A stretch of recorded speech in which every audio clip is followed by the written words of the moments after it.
Hello, world. Welcome to Comic Book News. I'm your old pal, Dan Shaheen. Wow, it's been quite a year. 2020. It's been a ride for the whole world. It's been a ride for me personally. It's been a ride for this show. Hasn't been quite a year since we had our first live stream with Diamond GFE CEO Steve Geppi. But let me tell you, that's still, to this day, my most watched comic book news stream anyway, and has garnered me the most subscribers and the most attention. It took us over the top to monetize this channel in the first place. So I'm super thankful to Steve Geppi for participating in that, coming back for the publisher stream that we did, and coming back today yet again. And man, what am I going to do? How am I going to show my gratitude? I'm going to grill the guy. Like, man, we're going to put the screws to him. Now, we're going to talk about comics. We're going to talk about the industry. We're going to talk about the business of selling comics. We're going to talk about, what does it say in the description down there? The triumphs and the challenges of 2020. I got a panel of, well, it's supposed to be 4 retailers. I've got them booked. I've got 2 of them sitting backstage, 2 on the way in. So we're going to start this thing, and I'm going to talk to Steve a little bit and ask a couple of simple questions. And then I'm just going to bring the guys in one at a time, let them have a few minutes of one-on-one question time with Steve. Then we'll go back to the panel. Before I do that, thank you for watching. Thank you for clicking like if you like this and clicking that subscribe button.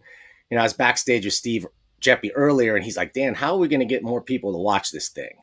Like, who wants to watch talking about margins on comic books and comic book well, to tell you the truth, the number of people don't matter to me as much as like the people who are watching. And I know for a fact the right people are watching. I think this thing will grow in time. I hope you can spread the word and spread the love and spread the links, man. If you like what you see here, spread it around. Click like, click subscribe, click that join thing, do all that stuff. Okay, so back to 2020. Back to Steve Geppi. Wait a minute. What do we need here? We need to make the honorary theme of 2020 has to be, unfortunately, it's got to be COVID-19, right? This is the specter that has loomed over the industry and over the world, frankly. Unprecedented in my lifetime, and unprecedented in the lifetime of these folks that we're going to have on the panel too. It's been a major challenge. At the beginning of this year, I was honestly on the edge of my seat. Will the comics industry survive this thing? There's enough challenges to the direct market and to comic book stores already. Will this crush them? And then in the middle of it, we had turmoil and upheaval in the distribution system like we have never seen at the absolute worst moment when we needed it the least.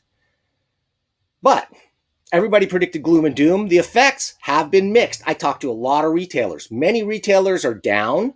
Many retailers are up, way up.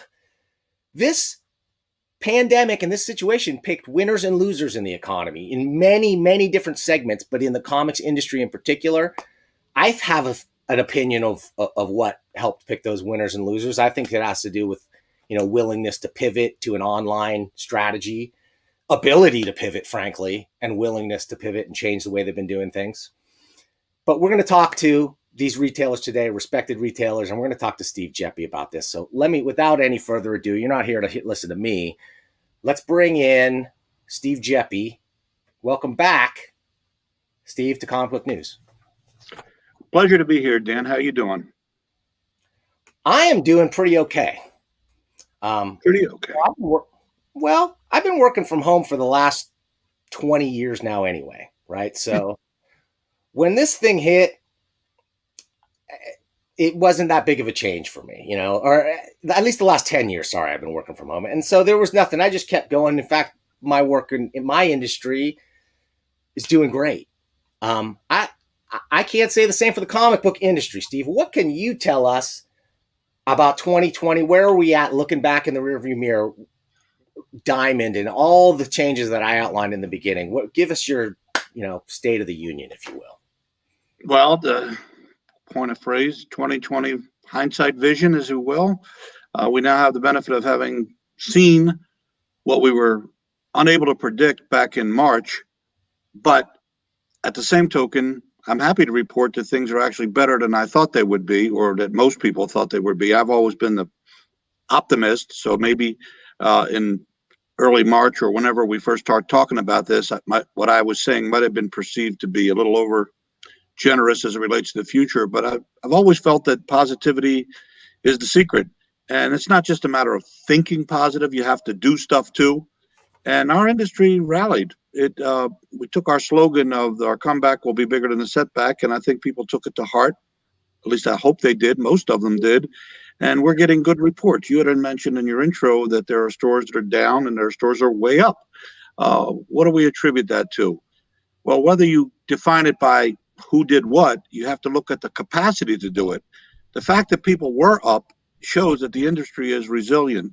And I mentioned to you earlier when we were offline that there was a recent article in the Hollywood Reporter, and I was very satisfied to see that outside of our industry, we were being compared to how other people have fared in other industries. And one of the things I tried to say back in March was I hope that when we're compared a year later, which has almost been, that people will see that we not only survived, but we did better than most, meaning against the other types of industries, whether it be the bad example of restaurants, which has been really sad and unfortunate, or just other businesses in general.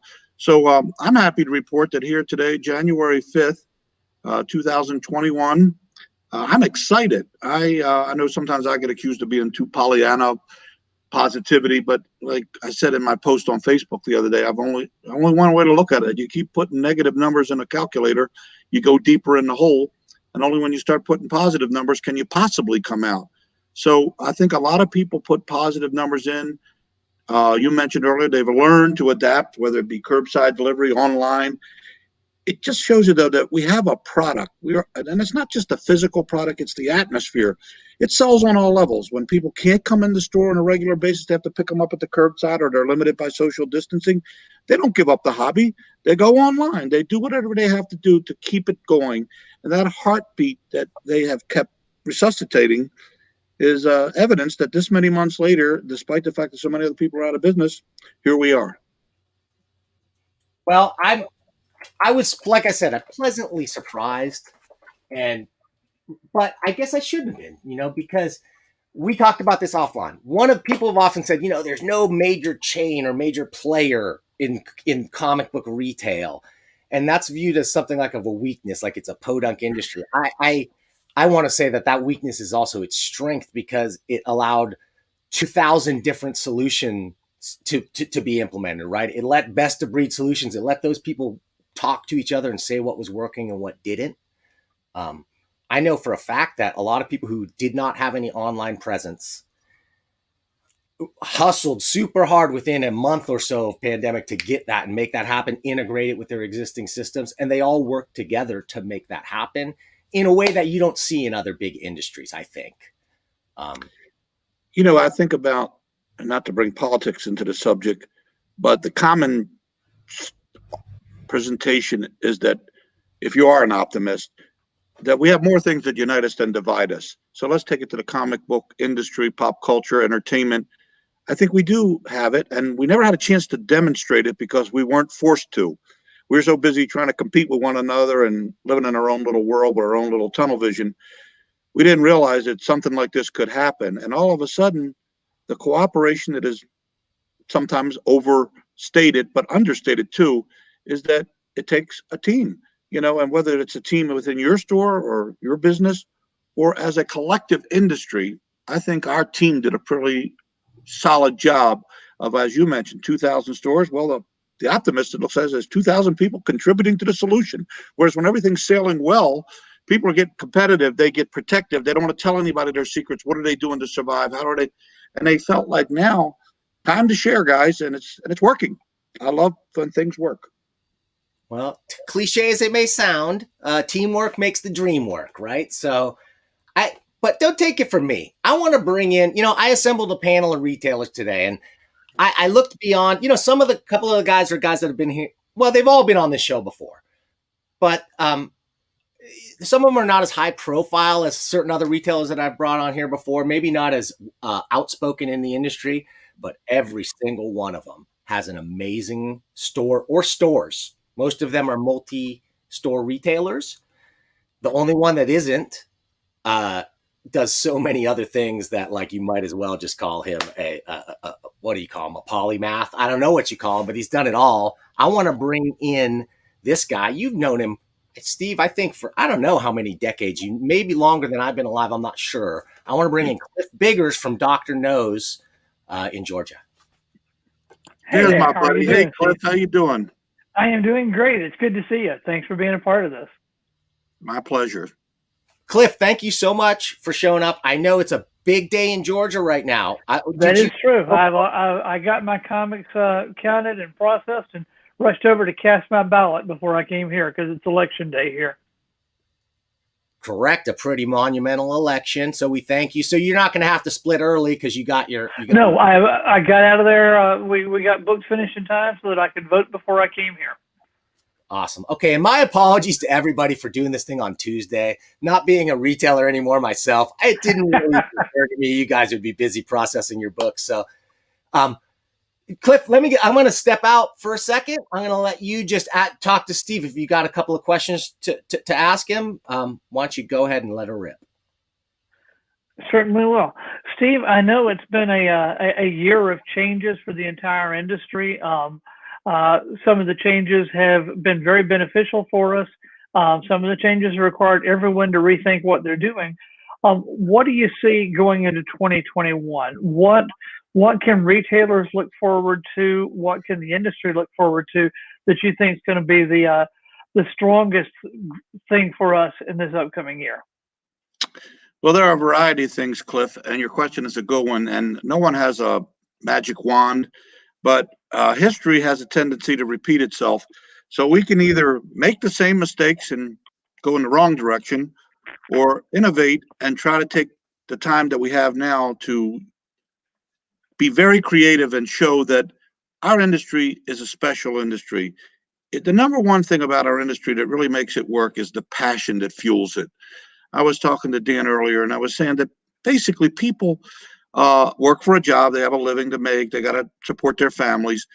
What's kind of great about our industry is, and I'm sure it's true of a lot of industries, so I don't want to put this in the perspective of we're unique, but we're probably somewhat unique as a collective body because comic book stores, pop culture stores, gaming stores are basically clubhouses for the pop culture enthusiasts. And we have the ability to help make people either positive or negative. And I've tried to start this year out, as I do every year, and particularly this year with all the negativity last year, of saying, why are we waiting till February to start? This is January 5th, and what are we doing today that last year we did that could be better today. If we could just track if we want to do it, it's actually a fun exercise. If you got a history of your daily sales, even if it's just on the monetary level, what is different this year that you can do to beat yesterday? So don't start out with the idea, let's try to hopefully get up to 80% of where we were. And to me, that is just no way to be running your business. Our business, no matter what happened last year, is history. We need to be taking the position that this year is going to be the greatest year ever. And I realize you just can't make words make things happen, but I got to tell you, attitudes are great to do it. And I go back to the passion. Passionate people find obstacles to be opportunities when they can. And so I am anticipating that the publishers are working every bit as hard as they did to give us the best product. I'm anticipating that on the distribution level, Diamond is looking at everything it can do to not only make things as good as they were, but better than they were. Some of the downside that we experienced last year gave us upside capacity. We're still struggling with the fact that COVID's out there and there's, limitations on employees and social distancing. But I'm telling you, if we have had one thing that took this industry from its infancy to now that made it all work, it's kind of like the battery, the electricity, the juice. We've had passion. And unfortunately, we've had some that fell by the wayside, sad to say. And I don't write them off in perpetuity. They may come back as the industry comes back. But those who do remain, hopefully, will be stronger, will be smarter, and will learn that because they had to do certain things to survive, whether their store had limited social distancing, they had to do curbside service. I know an example of in some restaurants' cases, to take a different industry, which is one of the industries that got hit the hardest. There were restaurants that I love that I would never thought that I could actually have that food at my house. So take a very fancy restaurant, maybe one that you frequented that you got dressed up for. Well, maybe not every time you wanted their food, you felt like getting dressed up. And all of a sudden, because they had to do it to survive, they started doing curbside service. Suddenly, I was able to have a meal at my house from one of my favorite restaurants on a night when I didn't feel like going out. So if you kind of take that position, I know people who collect comic books are like, yeah, I love going to the store. I love talking to Cliff. I love getting my, fix weekly and talking. But, all right, I'll go get my stuff at the curbside. I'll bring it home. Maybe I'll get online. I'll do a Zoom chat. And you just kept feeding the positivity. And again, call me Pollyanna, but all I know is I've never gotten anywhere thinking negatively. And I don't want to wait a month or two to this year to start thinking about it. I want to hit the ground running. Now, I've got a follow-up question for you. Here on Dan's site last year, you had mentioned that Diamond was starting to look into moving into the back issue market. This was something you were beginning to develop and try to implement a plan to allow stores to expand, to use Diamond as a source for back issues as well. Are we going to see that coming online and becoming active in 2021?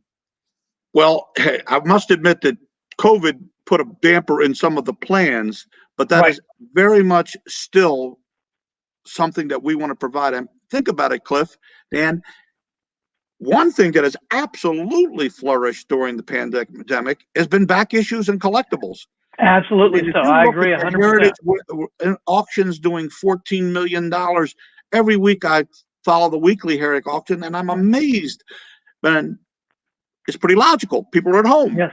You know how an auction works. The more people who are online at the time of the auction, the more probability two are going to tango and that auction price will be driven. But even aside from the big auctions, just everything you read about, people are just so excited when you force somebody to spend time on something they already love. Earlier, they're trying to find time for it. Now they kind of got forced into doing something they love, which is kind of a good thing. So guys and gals are home, spending time with their hobby. They see the results. They get even more juiced. And keep in mind, back issues is what really started this business. I didn't start off as a distributor. We didn't even carry new comics. I remember thinking, what a pain in the ass to carry comics every week and get low discounts and non-returnable and all those things that today are like night and day. Now we've got a platform. We've got auction sites. We got, as Dan mentioned earlier, people are learning to innovate by having online presence. I think the future is incredibly bright. So we definitely are going to do that. And despite the fact that the implementation of it hasn't happened, keep in mind, I've been building the inventory so that when the time comes, Right. there will be. And if you talk to Chuck Rosansky, who has got to give him credit, Chuck has bet on the back issue market for 50 years. He recently did a dissertation about how it finally paid off because he believed, and it did. Yes. And I think Chuck and Buddy Saunders have proven that back issues is a tremendous market online. But I think many of us learned this year in particular, when we had that 8 or 10 week slowdown in the spring, a lot of people started coming in for back issues, and we've seen a steady growth since then. It has now become a significant portion of our monthly sales totals. Customers are realizing there is a tremendous selection of great comics out there. They don't just have to look at this week's books. They've got 75 years of comic books they can look at. Cliff, great. Dan, before I jump in, I want to hear what you have to say, because I know you've been trying to get in. Yeah, no, I want to just ask Cliff of what I forgot to ask. Just give me a 2020 up or down report on your sales. Feel free. You don't have to say numbers, Sure. As a percentage if you want. Overall for the year, we were down about 12%, but that was most of that came during the spring shutdown. For the last 4 months, September through December, we were up almost 20% over the same period last year, which would have been a pre-COVID period. I consider that phenomenal growth. New comics growth, collected editions growth. We try to keep at least 10,000 titles of paperbacks and hardcovers on our shelves. We saw huge sales growth in that. We were having to place enormous weekly and twice weekly reorders just to maintain stock. And now back issues are a growth market as well. So we're seeing a tremendous interest, and it's moved for us. It has moved away from ancillary products like toys, things like that, back to the core comics. Once again, they want comics and they want collected editions. That's awesome. It's exciting right now to hear numbers like that, Cliff, because one of the analogies I gave, and it turned out to be true, is that unlike a restaurant, who we all feel sorry for, when they were shut down for a month, and in some cases still are, people ate somewhere else, home. Yes. It was irrecoverable. They were not going to get that business back. Whereas a comic store closed for a month, there was still an innate desire to have the issues that were coming out or would have come out during that period. So we had no doubt reflected in your 20% over the last 4 months as a certain buildup of, and that's the beauty of the industry. We have a product that has continuity. You know, you don't, not like before the days of the early Marvels where you had continuing stories thanks to Stan and Jack. You had Superman stories. You could miss an issue and still be up to speed, so to speak, because the continuity was there, but it wasn't dependent on issue to issue. Well, now the world has become kind of dependent on that. And so we want our fix. And if it means it's been delayed a week or two or a month, we still want our fix. That's right. It's happening. Hey guys, I'm sorry to break in here. We've got a lot of people in the chat and the comments. I just wanted to let everybody out there know real quick, there's going to be a dedicated Q&A section at the end. And we'll look at your chats and your comments. If you really feel like you got to get something in now, maybe you super chat it. Maybe we'll throw those up on the screen. You never know. So I right now I want to pull out Cliff for a minute. Cliff, thank you for that question, but I want to make sure everybody gets their time. And then we'll bring you back in for the final and come back in. Thank you, Cliff Biggers. Oh my gosh. Next retailer coming up out of Chicagoland. We've got Jim Mortensen. He runs a place called Comics Revolution. It's been around for a long time. Jim has been doing this thing. He's a multi-store retailer. It is a classy joint, and he loves great comics. Jim Mortensen, welcome back to Comic Book News. Thank you for having me. Hey, Jim. I think you wanted to do the sales update first, Dan? Yeah, please, Jim. How's your store doing? What's the 2020 looking at? And is there a difference between your two stores? Give us the skinny. We were down significantly last year. We're down at least 20%. A lot of that came during those 3 months that we were completely closed. But we continue to be down. We're in a pretty blue state where people are definitely staying home and trying to stay safe. and they haven't really re-engaged in the same way. And we also run a store that's really front list heavy. We aren't one of those collector stores. We are one of those naysayers that looked at Chuck Rosansky and said, good for him. But not my thing, right? We actually were just shy of 25 years, so we've been doing it for a while. But one of the problems we have actually is one of our stores is in a big area with office workers, and all of those office workers who were really our bread and butter have gone, and they've not come back, and I don't know if they will come back or not. We're in a changing paradigm, obviously. But the thing I wanted to make sure I hit on first with Steve was shipping costs with Diamond. Shipping's been a problem going back to Memphis days, getting product in good shape, and certainly costs of shipping, which have recently seemed to increase dramatically since the last year or two. I think Brian Hibbs just did a quick analysis online, and it seemed like most people are paying about 7 to 9% of wholesale, which compared to some industries may not be bad, but when we compare it to Scholastic, Penguin, Random House, other places, we're looking at 0, or with places like Ingram, you're looking at $1.50 if you get 15 titles. So it seems like Diamond is not in line or even really very competitive with other places. I wondered if they have plans going forward to try to make that competitive, or if it's just a segment of the population, the larger stores that order more product, that are going to move their sales away, that are just sort of written off, and we'll just focus on those folks that can't do those things. Well, Diamond never wants to lose a customer or a part of a customer's business for any reason, whether it be freight or service or anything else. So needless to say, we are looking at that as we have been. And some might say, well, you've been saying that for years.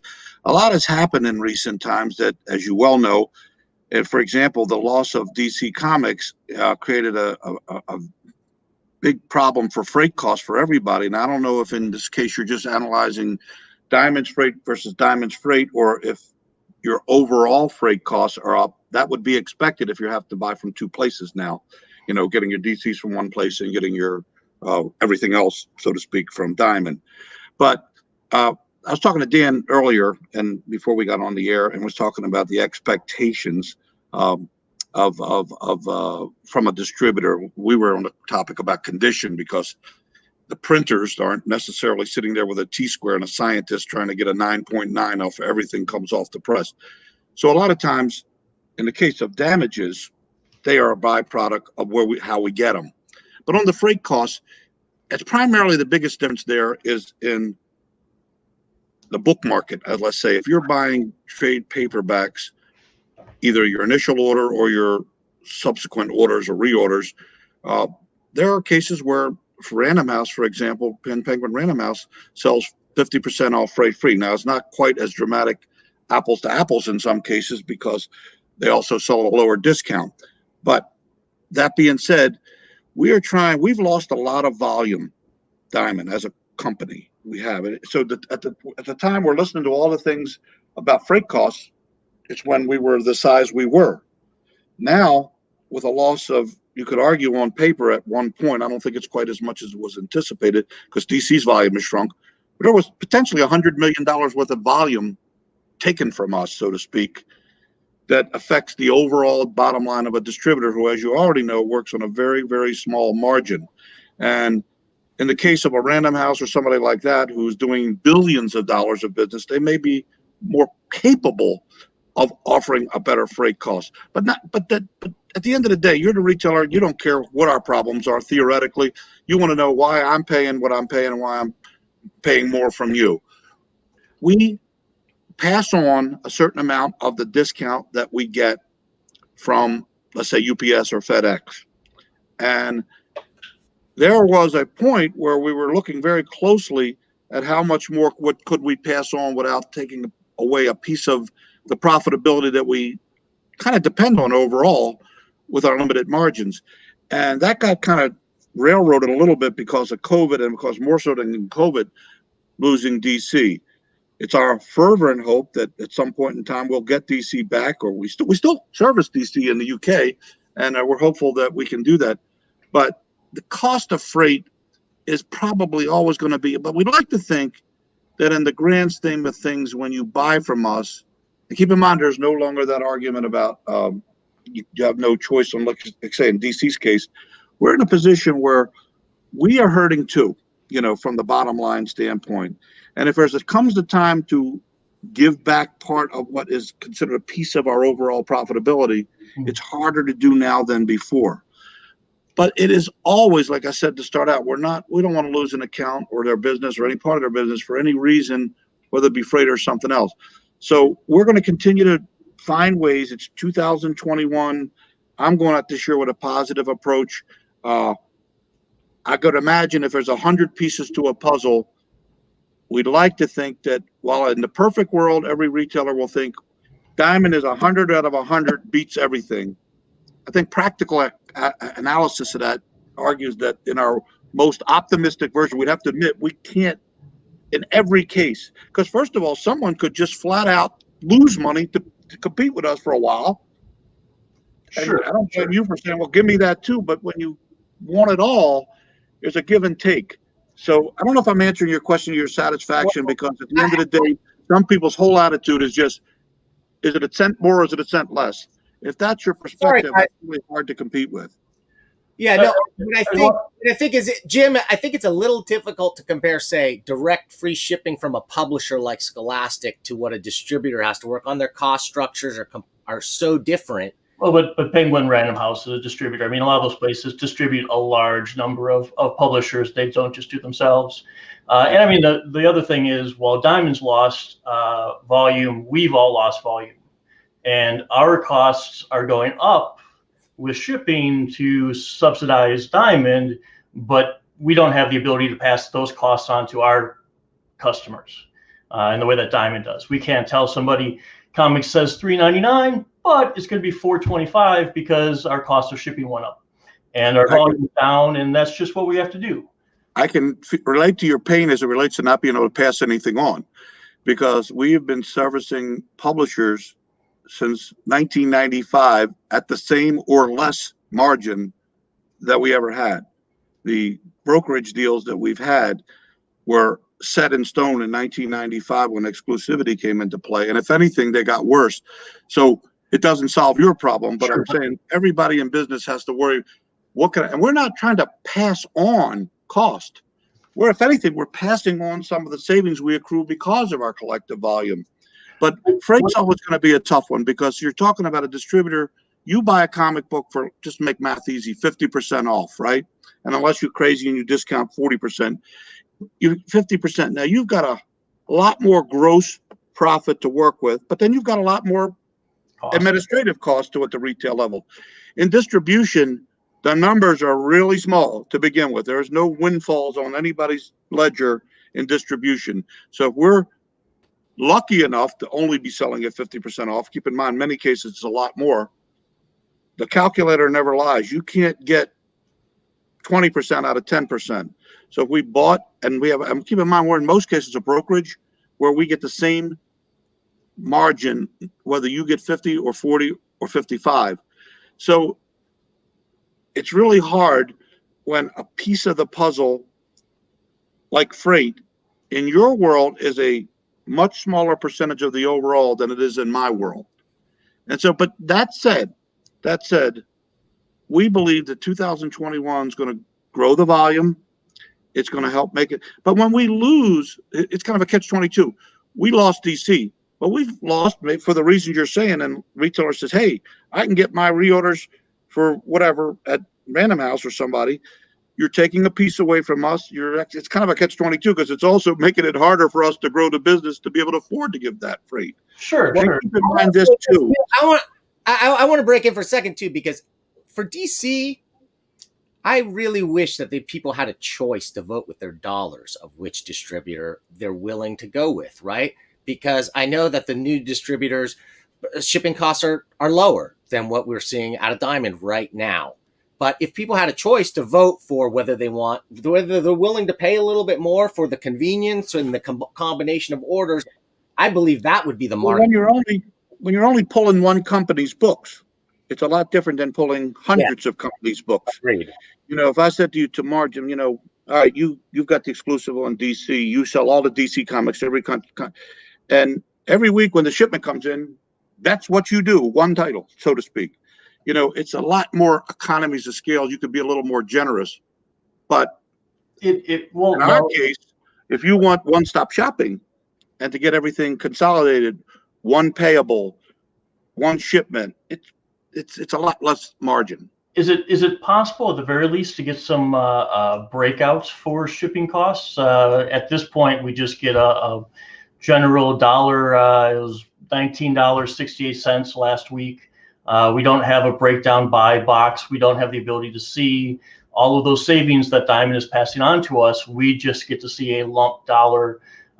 This is how much shipping is. Is it possible? I presume it's possible. I would not want to address that as knowing what I'm talking about, because I wouldn't know how that works. But I would imagine we could. I think Brian's brought that up in the past. I don't know where the status of that is, to be honest. I've brought it up for many, many years. It's never happened. I brought it up for many years, decades almost. It's never happened. I don't know the technical logistics of that. If, again, I'm just shipping you one title, one company, pretty easy to do.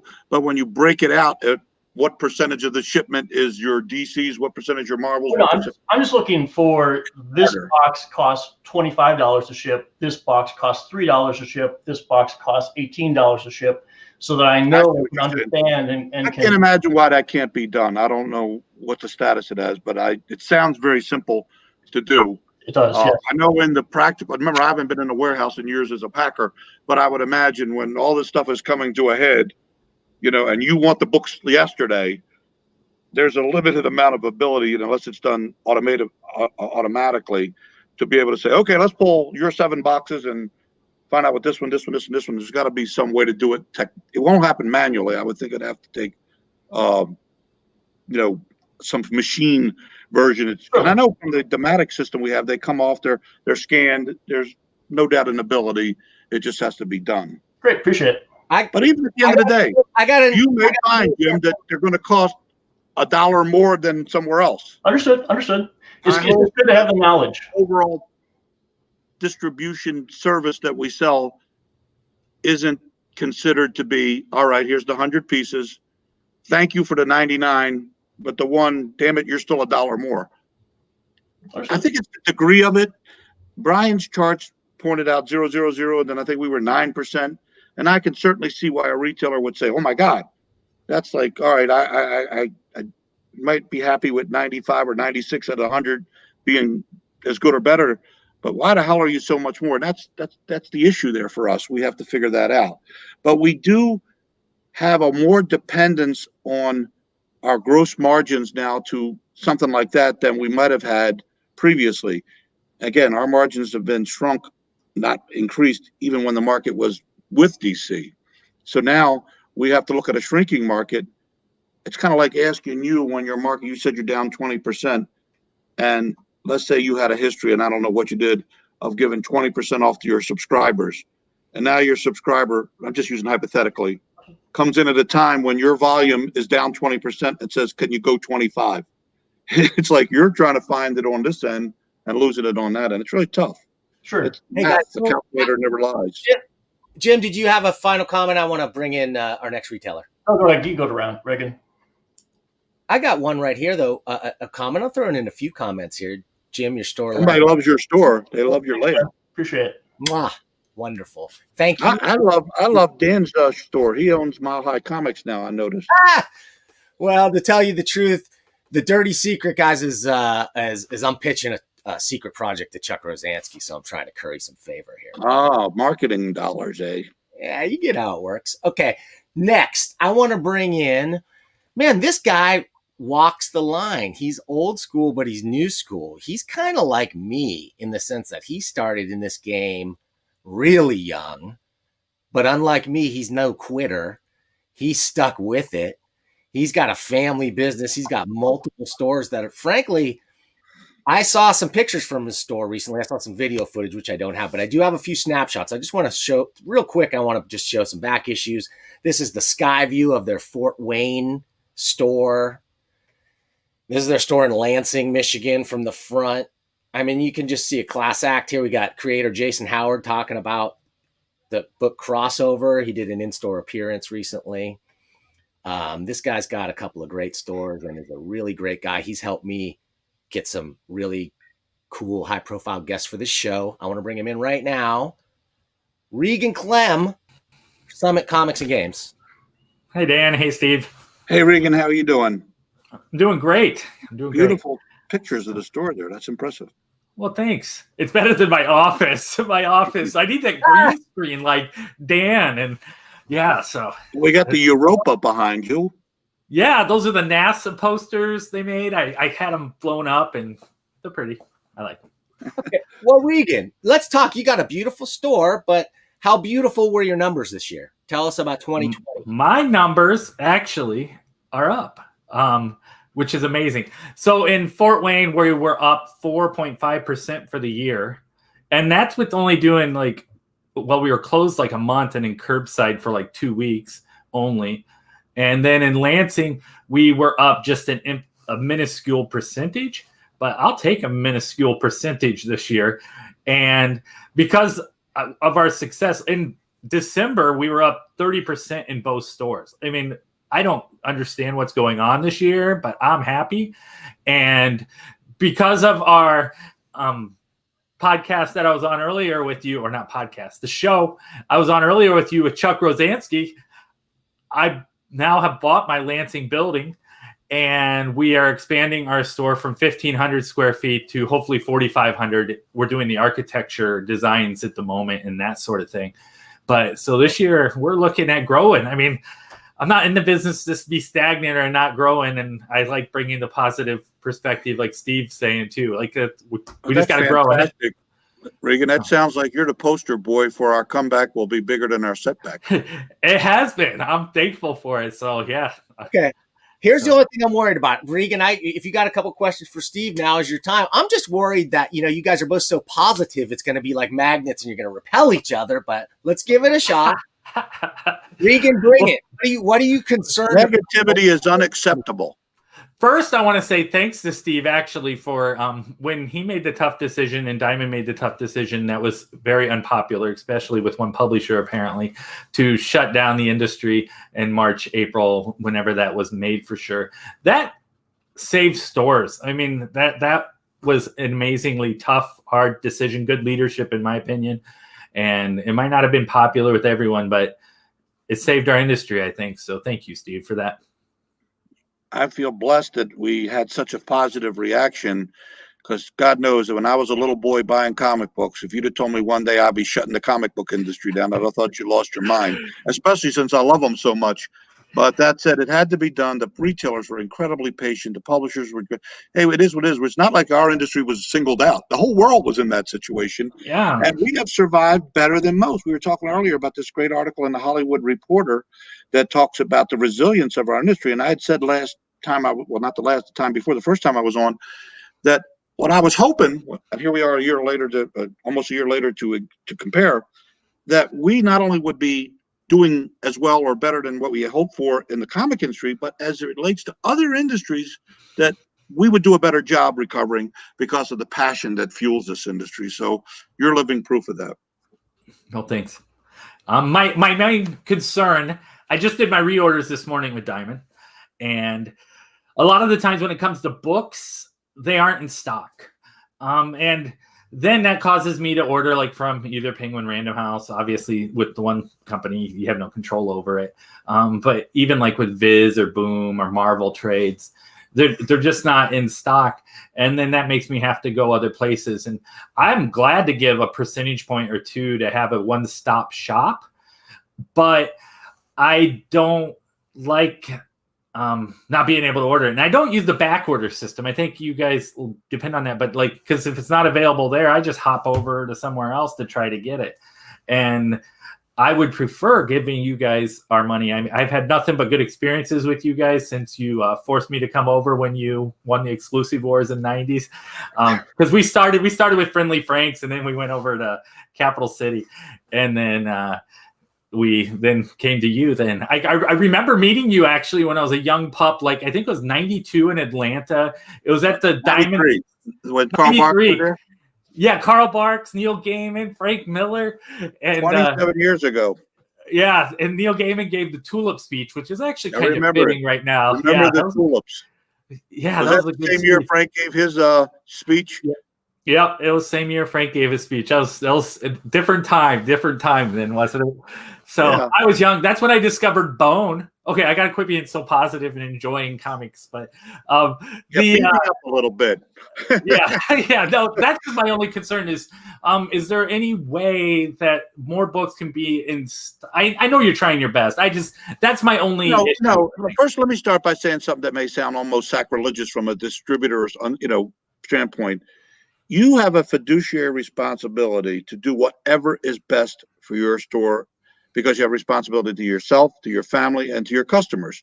And so I'm not going to hate you when you have a need and you got a customer standing there and you need to get that product to get it. Now, it's my job, on the other hand, to get that business how I can. So if that means I have to stock better, we're going to try to do that. Now, in the brokerage cases, most cases, that's not an issue because we hold their product on the floor. So if we don't have it, it probably isn't available. But in the case where there's two different sources, to be able to go to, we got to do a better job of filling up. Now, I'd like to think the problem was we're selling so much that we can't keep it in stock. You are, in fact, an anomaly because your store is doing so great, whereas a lot of aren't. So my suggestion there was always have that backup source. And it's very kind of you to even say that you to pay a point or two more. Not that we want to charge you more for the purpose. Yeah. Our goal is not to ever have you buy from us because you got no choice or have to cost you money, because it's just like now, we're not selling DC other than the UK.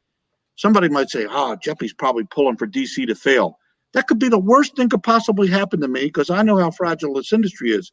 I wish for DC's success to be enormous. I hope they come back. But even if they don't, whether I'm selling DC or not, I need them to be successful, because if they aren't, it's going to hurt the comic industry. So similarly, in this case, I need you to be successful. So if it's the Macy's gimbal thing, I guess, from It's a Wonderful Life, I should say from Miracle on 34th Street, Santa Claus has got to send you somewhere else to get your fix to keep you alive and well to come back for the other stuff. But that said, while that's going on, if I'm doing my job right, we're doing our job right, if the percentage of business we're losing for the wrong reasons is X, I got to be shrinking that. And that's where we have to talk to you and look at the inventory levels and say, okay, what's happening here, guys? Why is Regan going constantly? And he went from spending $1,000 a month to $5,000 a month. I got to slap my guys in the head and say, hey, guys, you just lost $4,000 in business for the wrong reasons. So I think it's pretty safe to say, we don't want to lose the business. Yeah. And here you are, a guy that's given us 27 years, even after having been with other people, loyal business. You deserve that attention to those questions. That's a little easier to answer than the freight question. Some are a little bit more controllable than others, but it's a package deal. That's what goes with one-stop shopping. There's the arguments of eggs in one basket is bad, and there's the argument of the eggs in one basket is good.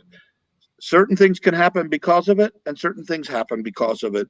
But when I hear your numbers at a time when most people are happy to be down a little bit, because look, you were closed a month and 2 weeks you were doing curb service. Here's a question. Here's a great question to ask. What do you think you would have been if that hadn't happened? It would have been an incredible year, maybe. But COVID might have brought some being greater than the setback. Proves it. But COVID brought certain things. Like, I think COVID brought a desire, at least especially in our Lansing community, people want to shop local. And they want to support their local stores, and especially other stores are going out of business. And so they see that if we want this place here, then we have to support it. I also think this year publishers focused on stores rather than conventions. And I think that paid off some.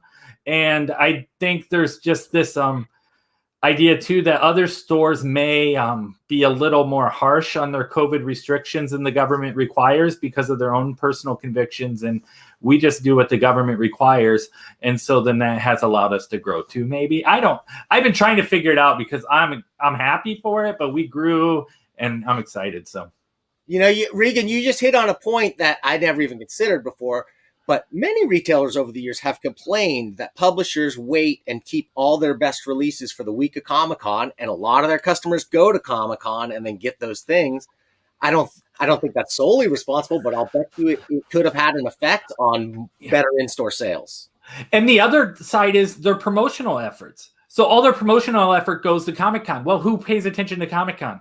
Only the hardest core people. And so my store is filled with not hardcore people. They come, they shop, they pick up a little golden book for their kid, or they do this or that. And so I think the convention focus is detrimental to maybe at least the comic industry growing. Maybe, I don't know their numbers though, so I'm going to be generous and say maybe they're doing. I really think the cons are more for the creators and the publishers. That's their opportunity to shine, and So I don't know, Regan, did you creative con? Oh, did I lose you? No, it's okay. Just break it up a little bit there. Regan, I think I want to pull you off for a second anyway. I want to bring in our next retailer, and then we'll bring you back for the panel. Thank you, Regan. Awesome store. Thank you, guys. Keep up the good work, Regan. That's great news.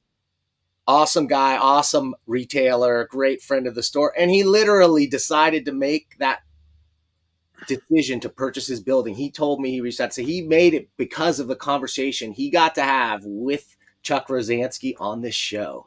And that means a lot to me. Okay. We got one more guy here. We got a newbie, Steve. This is the youngest dude, but he's already got 2 stores.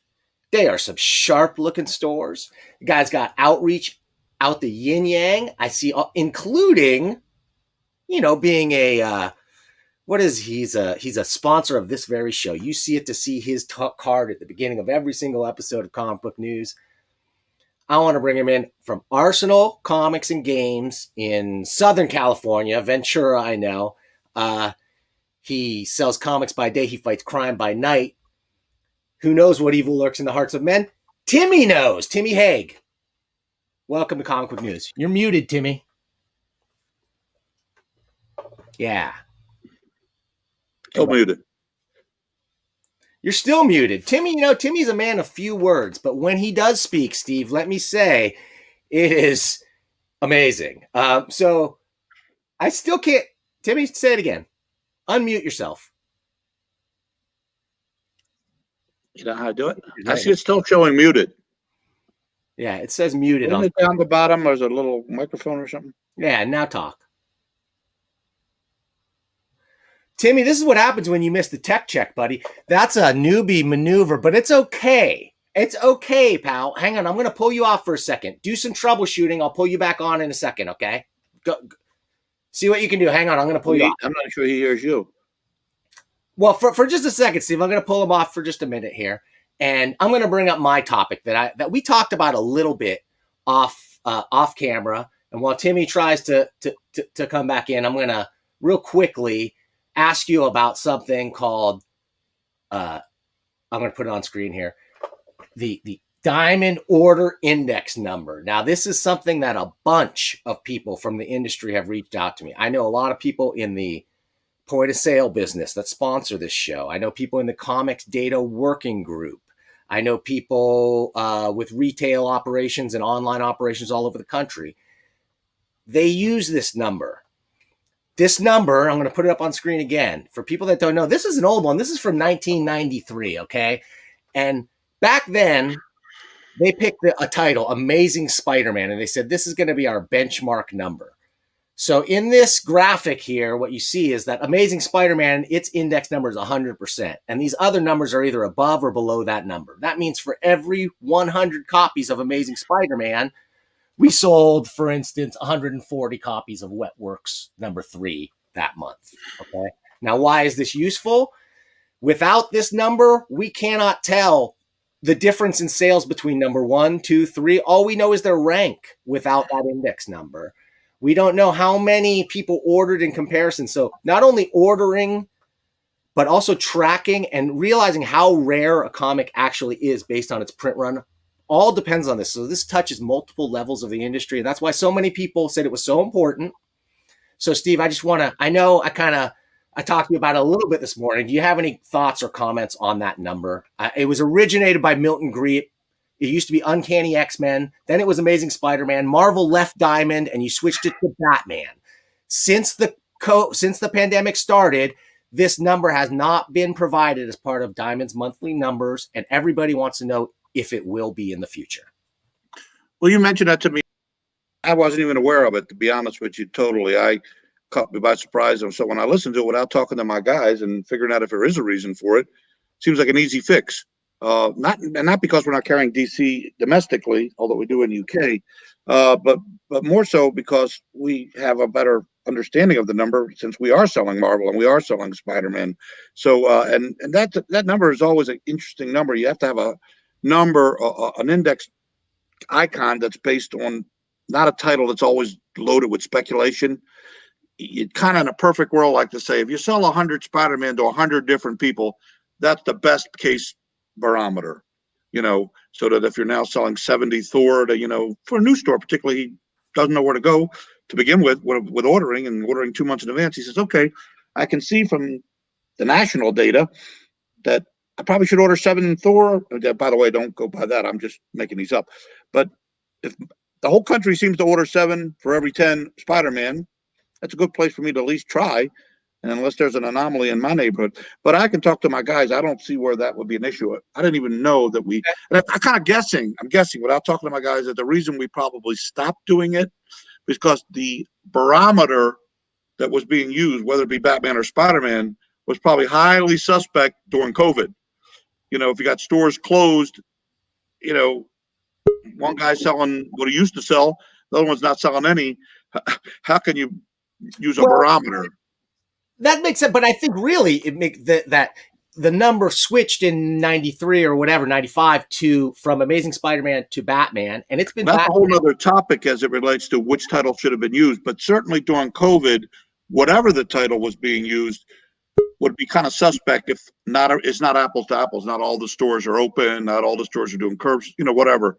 But yeah, that's an easy enough thing to look at. Here's Timmy's back. You got sound, Timmy? Can we hear you, Timmy? Still don't hear him. Hey, you're breaking my heart, Timmy. You're breaking my heart. He's doing his best Harpo Marx impression. Timmy. He's gonna try to join. I'm gonna bring the rest of the panel back in. We talked about my pet peeve topic. I'm a data nerd. That number, Steve. I just want to stress the shipping. Obviously, is a super important issue to all these guys and every retailer. But I see I'm getting beat up in the sidelines here on those. Jimmy and Cliff are letting me have it here. Okay, I'm going to bring in the whole guys. I'm going to let them tag team now for a second. I'm going to bring them in. Guys, I'm going to pull out of here for a second and see if I can help Timmy out. But let me just start off with this topic, please. So, guys, if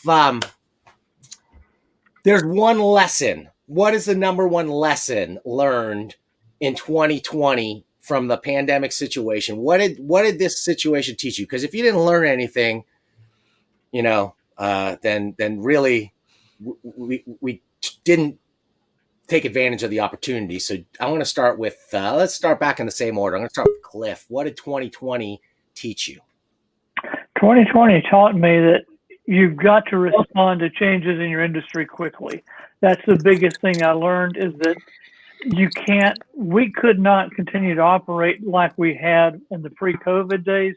We had to look at what was changing, what was profitable. The amazing thing for us is that even with sales down slightly over the year, even though they were up in the last 4 months, profitability was better this year than it has been in a couple of decades, because we shifted into the things that our customers wanted the most and began to move away from some of the things that we had carried as a sense of responsibility, but they weren't selling as well. Toys, action figures, statues became much more special order items because they weren't selling the way they used to. We started going back to the stuff that was moving the best for us, and we saw profitability skyrocket. Okay, hey Timmy, can you talk now? Oh, Timmy, you came in a second ago and it was working, and then you left. And so do what you did a second ago, iPhone or whatever you were doing. Try that and come back, because I heard you. I still see the microphones crossed out, so something's happening. I love it. I love this. That Steve with no tech support. How old are you, Steve, if you don't mind my asking? I'll be 71 in January. Actually, I'll be 17, but I also became dyslexic last year. You joined this thing, no problem. I'm going to ride that for a few years until I can't anymore. The gray hairs all joined, but Timmy couldn't make it in. Oh, wait. We're going to bring him back in this right now. Timmy, you I'm got dying to hear Timmy because my son Josh keeps telling me how impressed he is with Timmy and what a great retailer he is. But so far, he's a great retailer, but lousy at tech, right, Timmy? Yes. You're muted again, Timmy. Hit the mute button. Hit your mute button. Now talk. You're fired, Timmy. Some things just aren't meant to be. It's all right. We'll try and bring him back in again. He'll bring him in a second. We'll give him a shot. I'm not giving up on Timmy. Jim Mortensen, lessons learned 2020. What's your biggest takeaway? There's two, obviously. One is the connecting with your customers, using all of the outreach, using all of the electronics, using everything you can to make sure that you are making those connections, that you are maximizing those sales, that you're making people happy. And the other thing is that with DC and backstock going away, I've realized that I used to stock way too many DC graphic novels. They're harder to get. I don't stock as many, and I've had nobody mention it or request things that we're out of. So sometimes we need some hard looks at our inventory, what carries, what turns, why we're stocking it, and what's important in order to maximize our profits. Timmy, I hear you. I hear you tapping away in there. We got you now. At least we hear the typing. What about now? Can you hear me? Yeah, I heard a voice. Woohoo! Sorry about that. Timmy. Apparently, I'm the millennial That's who okay. doesn't know technology. All right, Timmy, we're going to go to you. Give us your rundown of just like how you were up or down in 2020, a lesson learned, and a question for Steve. We'll just do it all in one. Okay. Yeah. So 2020. I always pride myself on being as hardworking as possible, but like other retailers, 2020 really challenged that. I am thankfully up by the end of the year. The percentage was 12% up, and I really, really felt and earned that 12%. The second the stores were ordered to close by the governor, everything was just, I had one day of maybe thinking, and then I got my plan together and I just didn't stop. Social media was a big aspect of that, but so was Comic Hub and having a website for my customers and an app to buy on their phone everything we had in stock, which was new comics, graphic novels, toys, everything. And then back issues being a huge part of our stores, we used our eBay page to get them in because we couldn't have the customers come in store. We could only do mail order or curbside, and they need that digital interface to see it all. So that was super, super helpful, and it did not stop. And then once comics came back, it was nonstop. 2020, for me, was a great year of business, but I earned it. I completely earned it. It didn't just happen. Like I saw a lot of retailers kind of seem like I saw a lot of retailers post like working from home and like, just waiting to reopen and writing it out. And I was like, I can't afford that. I have employees that need their paycheck. And it's like, no, I'm going to keep going. And I'm really happy I did. I learned a lot. And I grew a lot of my business. Sorry, go ahead. I'm sorry. The only downside of this year that I experienced in business was when the governor alerted on people's phones to stay at home, which was about 2 to 3 weeks before Christmas. And when that happened, it was, business had been just such on the upswing since we reopened in May, when we opened Memorial Day weekend because the governor needed his sales tax.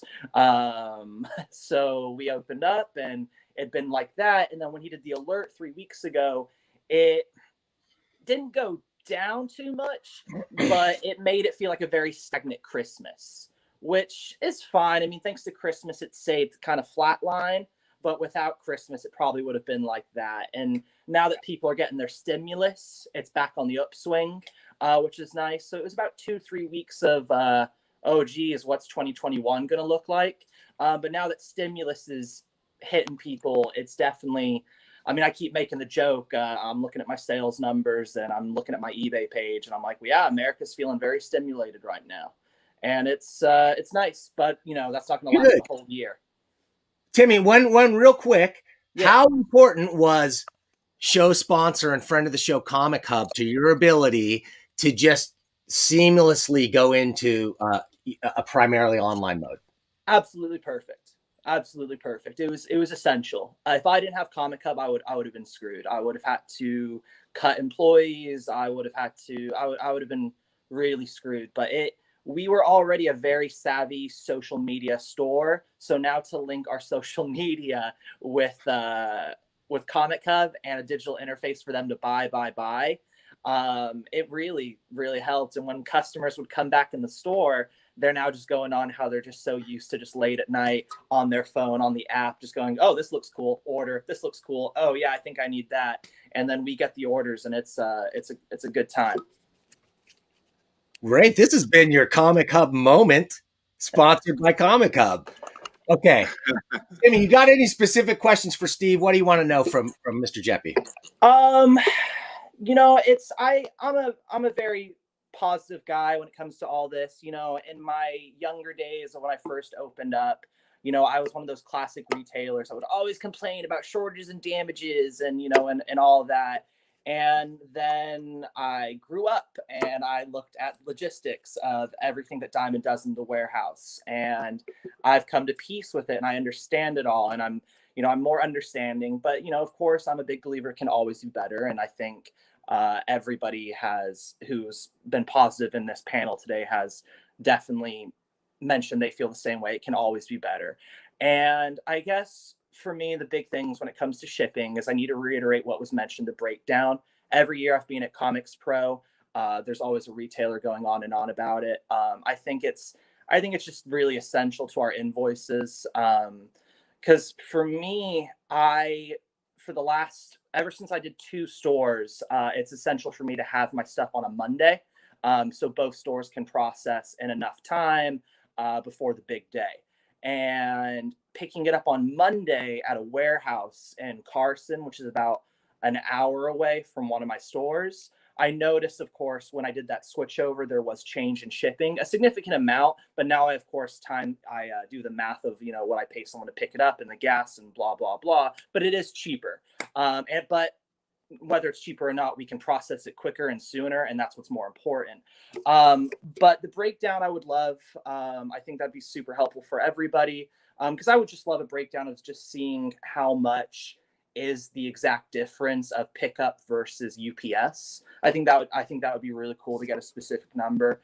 The other thing with shipping that I had a question on is I was just wondering what the status was of the replenishment stuff, because I know when it was all started, when comics came back, when the comeback happened, it was very boom, boom, boom, boom. And then there was like that pipeline stuff where I felt so bad for Chris Powell because that guy was just getting slammed with emails and calls about it. And so there was that delay there. And then I know then once that got figured out with the pipeline, it went full force again. And I'm just kind of wondering what your thoughts are of 2021 with that replenishment program, and then seeing if there's a way to implement shortages and damages in the replenishment program. Because while I've made peace with how shortages and damages are, Arsenal prides itself on that comics are for everybody, and we're always getting new customers every week, and we're showing them into our world of comics and wanting them to, be a part of this world of sequential art.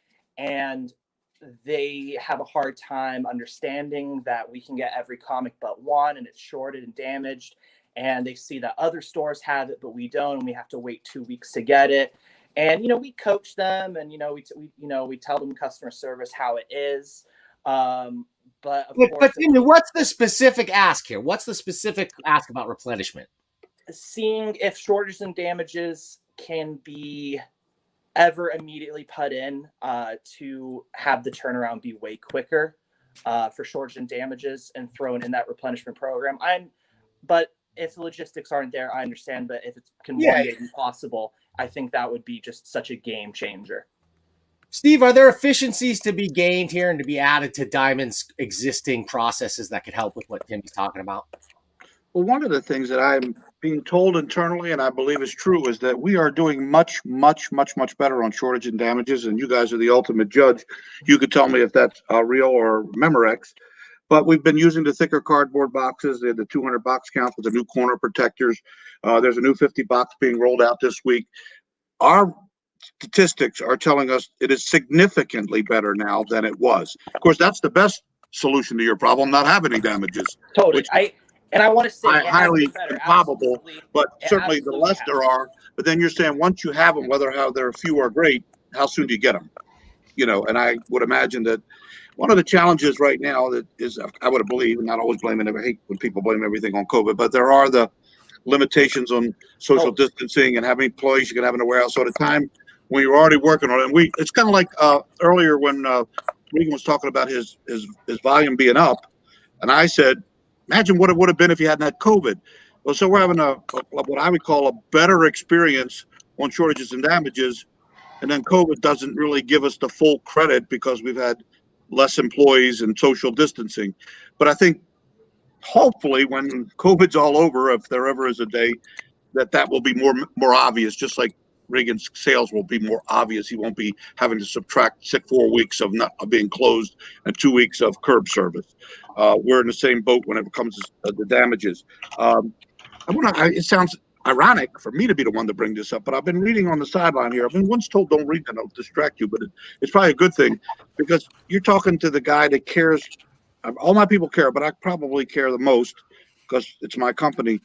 It really is worrisome that anyone would think that the purpose of our freight costs were to profiteer on let me give you, I love giving ridiculous analogies. Okay. So because I'm trying to do this in a way that gives you positivity too. I don't know what your freight costs annually are from Diamond, but let's say, and this ain't happening, by the way, poof, they're gone. You're free freight, whatever, how many thousands of dollars that is. While that's an issue that we are working on and will continue to work on, in the bigger picture of growing the market and where your attention should be focused, is that the biggest thing you can come up with as it relates to making the industry grow or your store more profitable? I think there's a lot of things that we need to be, let's face it, if your business tripled tomorrow, you still wouldn't want to pay too much freight. I get that. But how do we get that analogy again? But if your freight stayed the same percentage, as much as you don't like it, but you had your energies focused on tripling your business, where's your biggest payoff? I want to try to turn this focus of what we're trying to do starting in 2021 into growing the industry whereby we all profit, because we know that when the industry grows, those things become more affordable to do. In this particular case, you've got a comparative point. You've got a Random House who's shipping you 50 off freight free. Yes. Sounds heresy, but if that's what you got to do to make your business work, I almost advocate you do it. I don't want you to do it. Keep pressuring us to make us do it, but we're not doing it because we're saying, screw them until they get over it. We'll keep taking the money. We are at a crossroads where our business has shrunk. The timing of this has put us in a position where any area of the percentage of profit that is perceived to be a part of the Diamond bottom line is more out of necessity now than it ever was, because the volume has shrunk. In the accounting world, the easy solution is always more sales, right? Triple my business and I can be a little more tolerant of everything else. You shouldn't accept that, but it is. But if we get to the point of where is our energy dedicated, I would like to think, with due respect to everyone on the panel or listening, that there are bigger fish to fry right now in the world of growing the market. If everybody got freight free tomorrow, that is not solving the problem alone. Well, let's ask. Other things we need to do: how to get more customers in the store, how to get them to spend more, how to get because if it was on your level and the customer was coming in and, like I said before, it said, you're giving me 20% on subscription, when do I give you 25? Then the 25 becomes 30. I've always been the biggest advocate of discounting never works. Because when I think you do something that's forcibly upon you, here's an old Geppi philosophy. Never let the crux of your business be dependent on something that is easy to duplicate, much let alone forcibly duplicate it. You come up with a new store and you say, I got a brilliant idea no one's ever tried. I'm going to give 45% off on comics. Well, not only is it easily duplicated, it's forcibly duplicated. The guy across the street says, okay, so who wins? You both gave 45% off. Maybe the consumer's happy, but he isn't happy when you go out of business. So I'm not trying to sidestep the freight issue. It's clear as a bell. Been sometimes think Brian Hibbs called you, put you up to this. Maybe he did. Brian is the best advocate for retailers out there because he does analyze, and I commend him for it. I'm not trying to blow smoke up with this. I'm saying that in addition, let's say it that way, in addition to fixing the freight problems, because I put a very positive post on Facebook today, and Brian chimed in and says, with all due respect, no disrespect intended, just saying to be positive is enough. And he's absolutely right. I'm not here to just say be positive. I'm saying let's look at all the components of our business and our industry, which thank God is still has a heartbeat and a very strong one. Let's use our collective forces. You talked to me earlier about 2000. The negative problem was everybody's got COVID issues. Well, that means you got 2,000 people working on a solution. So let's try to find what are the areas that together as publishers, distributors, retailers, consumers will be our effort is best spent. Where can we find the biggest number? It's like looking at your financial statement and they do it by percentage. You don't have to look at the individual number. Just look at it in that column, just like you do when the price guide comes in and you say, what books went up 40%? You run your eyes down that column, you go to the low-hanging fruit. Where on your financial statement is your biggest home run? And let's try to find that. Right. Not ignoring the other smaller numbers because they become big numbers. And that's apparently what's happened with this freight. It was a small number that maybe in the grand scheme of notice and it didn't resonate. Now it's a diamond problem that has to be addressed. But let's not let the whole focus be on that. Fair enough. You get hammered on freight a lot. We talk about it a lot, but it is a very... I get it. Lifeblood. It's the margin of the retailers. We get it. There's only so much room that you have. However, I think reading between the lines of what you're saying is that, shoot, if it's that important to you and you have a choice and can move your business, that will speak to you, Steve. Like you will see. Yeah, we're not sitting there saying we love losing business because of freight. And it's only a little bit. We can live with it. We don't want to lose $1 of freight and of business. And that's our problem. We have heard it. We continue to hear it. We try to do what we can to the degree we can, but at some point, I'm not saying that's the case, we may not be able to compete on that freight per se. But overall, we still want to get every dollar of your business, and not just because we're greedy little pigs that want to get the whole pen. It's because the industry's fragility on every level is interdependent. A weak diamond makes a weak publisher, makes a weak retailer. I just said earlier, if DC Comics never comes back, and I pray they do because I miss them sorely, and I still don't like to look at it as we lost them. We still have UK. It is in my interest that DC be as good and as strong as they ever were, and Marvel, and Dark Horse, and IDW. And you go down the list, all the publishers. That's the interdependency that was woven these 45 or so years ago when the comic industry developed. And particularly in 1995, when exclusivity became the order of the day, we were faced with losing Marvel, as was all the other distributors, 30-some% of our business. And when DC chose not to buy a distributor, albeit to get an option that's now gone, it was their desire to have the equivalent. So we can kind of have we had favored nations, we had a lot of things. So basically, that's what created exclusivity. It wasn't like Diamond called up and said, all right, all you guys got to be exclusive. It was kind of what happened. Well, so I want to ask Regan quickly, because we didn't get his answer to this question. And Regan, if you have a follow-up question for Steve, go ahead. But what was your takeaway for 2020? Regan and I had a lot of discussions this year about online selling, about what it means to be an online seller. And he's like, Dan, I don't sell online. I don't like selling online. I like selling to people. He said, Dan, I go online and that book is sold out. I go to my store and it's sitting on the shelf. And I said, well, Regan, I'm going to say that maybe having a hot book that's not sold, maybe that's not the desirable outcome that you want. But what I did get him to admit was that he does do online sales. He just does it in a different way. I've never said a store should be totally online sales. Far from it. You need to find an online strategy that works for you. So Regan, tell us what your strategy, your online strategy is, and how that might have changed in 2020, if it did. I don't know if my online strategy actually changed. We just use online to sell clearance stock, but we've actually shifted a little to do in-store sales for that. So I don't know if I'm not online savvy. We do not have a web store in that sense, but we do blow out overstock online. But the thing I learned in 2020 is I'm way better at marketing on Facebook than I was before. And the comic industry does not do a good job at outreach. And so what I decided this year was every week I'm choosing a book. Like this week it was Future State Wonder Woman.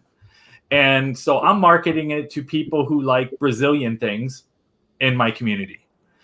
Totally different crowd. Like these people might not like comics, but you know, the new Wonder Woman is Brazilian.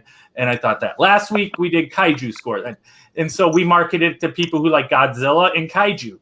Totally different. I mean, so I'm trying to market something every week to some different segment. I don't know if that's part of our success. I got to give a shout out to my managers, though. They do a great job of running the stores. So if they're watching, thank you, managers. But it's all about the relationships these days and trying to get people. Like I can do the greatest job marketing online, and they come into the store and they don't connect to anybody, then it's wasted money. I gotta have a store. Like when I'm in the store and I hear people say, this is my favorite place, or this is great. Like that's great. That's like what we want to be. And so we're like this place, especially during COVID. I think we sell products like comic books that bring people back to a happier time or help us to dream of a better future. And like, we just need to focus on that. Like we sell something that's great even during COVID. So, sorry, does that answer your question, Dan? It does. It tells me that you're never going to give an answer that does not ripple with optimism and positivity, and I love that. Trade secrets. So, but the Facebook ad thing I think has worked. So, okay, that's what I want to know. Cliff Biggers, let's bring you back into the conversation for a second here. Cliff, I'd like to know your takeaways on 2020, and like, did your digital strategy change? I want to pivot a little bit into digital, and how did this change or accelerate or decelerate trends in your store that way? I guess I will remain the digital Luddite. We still don't do very much with digital sales. I still enjoy the in-person sales interaction. We use digital much more as information and to flow information to our customers to let them know what we have, to alert them to exciting new products, that sort of thing. But I don't do a great deal with digital sales currently. I hear from many people that I should consider it. It's just, I enjoy that personal interaction much more. Yeah. Well, Cliff, that doesn't surprise me because you are the king of communication about comics. Creator of Comic Shop News. We don't talk about that a lot. Someday I'm going to bring you in, Cliff, just for a solo interview and talk about that and about you and about Comic Shop News. But tell me, in this digital age, you're still printing out a weekly newsletter that goes to shops across the country. Yep. How are those sales affected in this last year? Did those fall off? We have seen some decline that seems to be. It looks like it's about the same decline overall as the percentage of decline to the print market for most comics. Our numbers are still holding up solid. We'd love to see them higher. We are aware that we are competing constantly with digital online news sources, but we have so many customers who come into our store who don't go online for comics news. It's like one of my customers who's a cardiologist. He said, I love reading the newspaper, but I don't want to know about all the newspaper people. I don't want to know what the reporters are doing and what reporters moving to this paper instead. He said, all I want to know is what's coming up, what's in the newspaper that I like, and if they've got a feature coming up tomorrow I might want to read.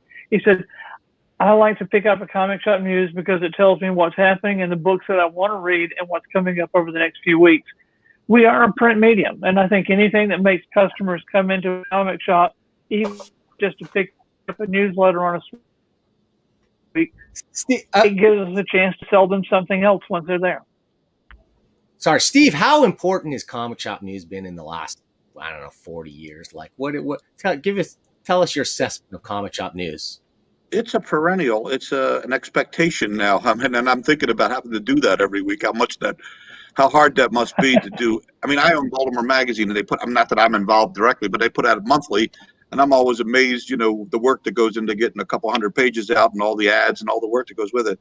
And I think when you get the concept of weekly, look how many, even DC tried a weekly, remember? Publishers give up on weeklies. They're tough, especially in a digital age, because you're old news even if you're out the next day.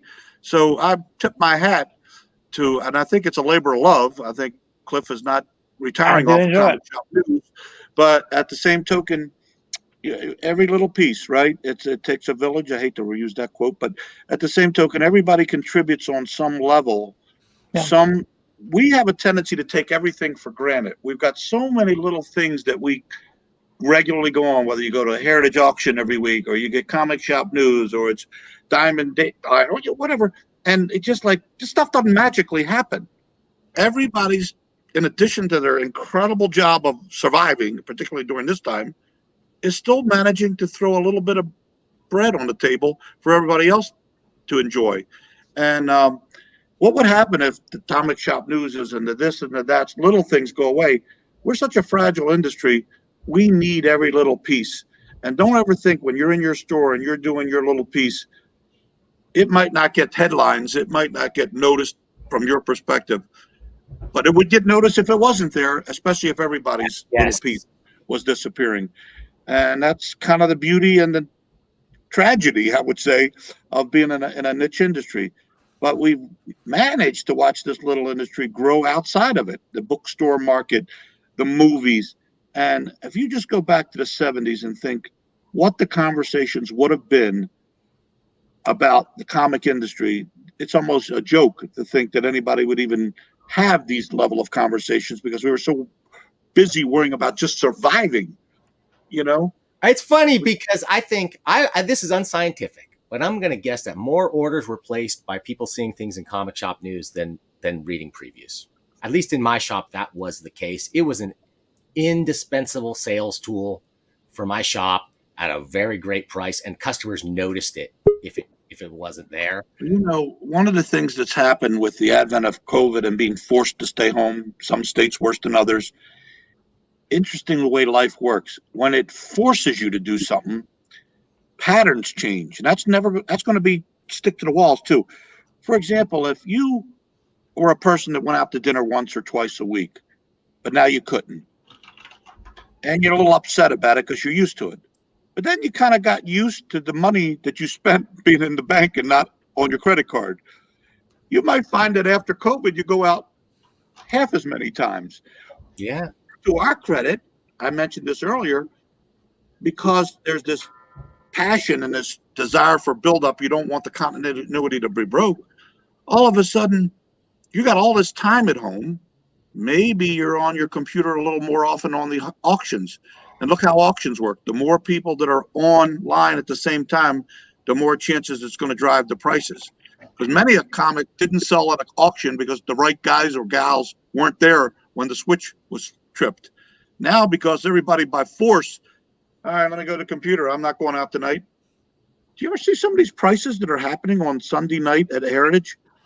It's insane. A few years ago, if they're a 9.8, all of a sudden they're bringing ridiculous prices. It's amazing to me but that's a byproduct of the patterns were changed. We X number of people. I go out, there's a restaurant around the corner that I used to go to like 3 times a week. And it's kind of our place to go. And it closes at 10 now. Yeah. And you go in and there's like, you almost feel like a loser because you're the guy's always there and nobody else is. And you said, well, where did everybody go? And it's because they wanted to go. Their pattern was what it was. But once they got acclimated to being home, they kind of fell back in love with their house. They watched a lot more binge watching. They put, in my case, some more jigsaw puzzles together. Whatever your little hobby you never had time for, suddenly start to eat away at those 24 hours that you have that never changed since caveman until now. So look for that to change. But we should be on the other side of that. Our industry is in a perfect position to play it both ways, because our people still came to pick up their comics, even if it was at the curb, and went home with their comics and still were happy. So, my thought is this 2021, at the risk of being Pollyanna and just saying be positive, it is a truth that if you take it a brick by brick approach, an inch by inch, it's like in the football stories, every inch is going to equal a yard eventually, you're going to get there. But you're not going to get there if you don't start your engine. You're not going to get there if you keep worrying about the past. It is a clock that ticks in perpetuity, that 24 hours, that 168 hours a week, those 1,440 minutes a day. Those are things that you just watch them tick. And if you don't get on the train now, you're always a stop behind. So I would advocate everybody to get off the air right now. Go do something. Go sell some comics. Go call up your customers. Tell them I just got off of this fun talk about the industry, and I can't wait to sell you some more comics or talk about it. Hope it works. Jim Mortensen.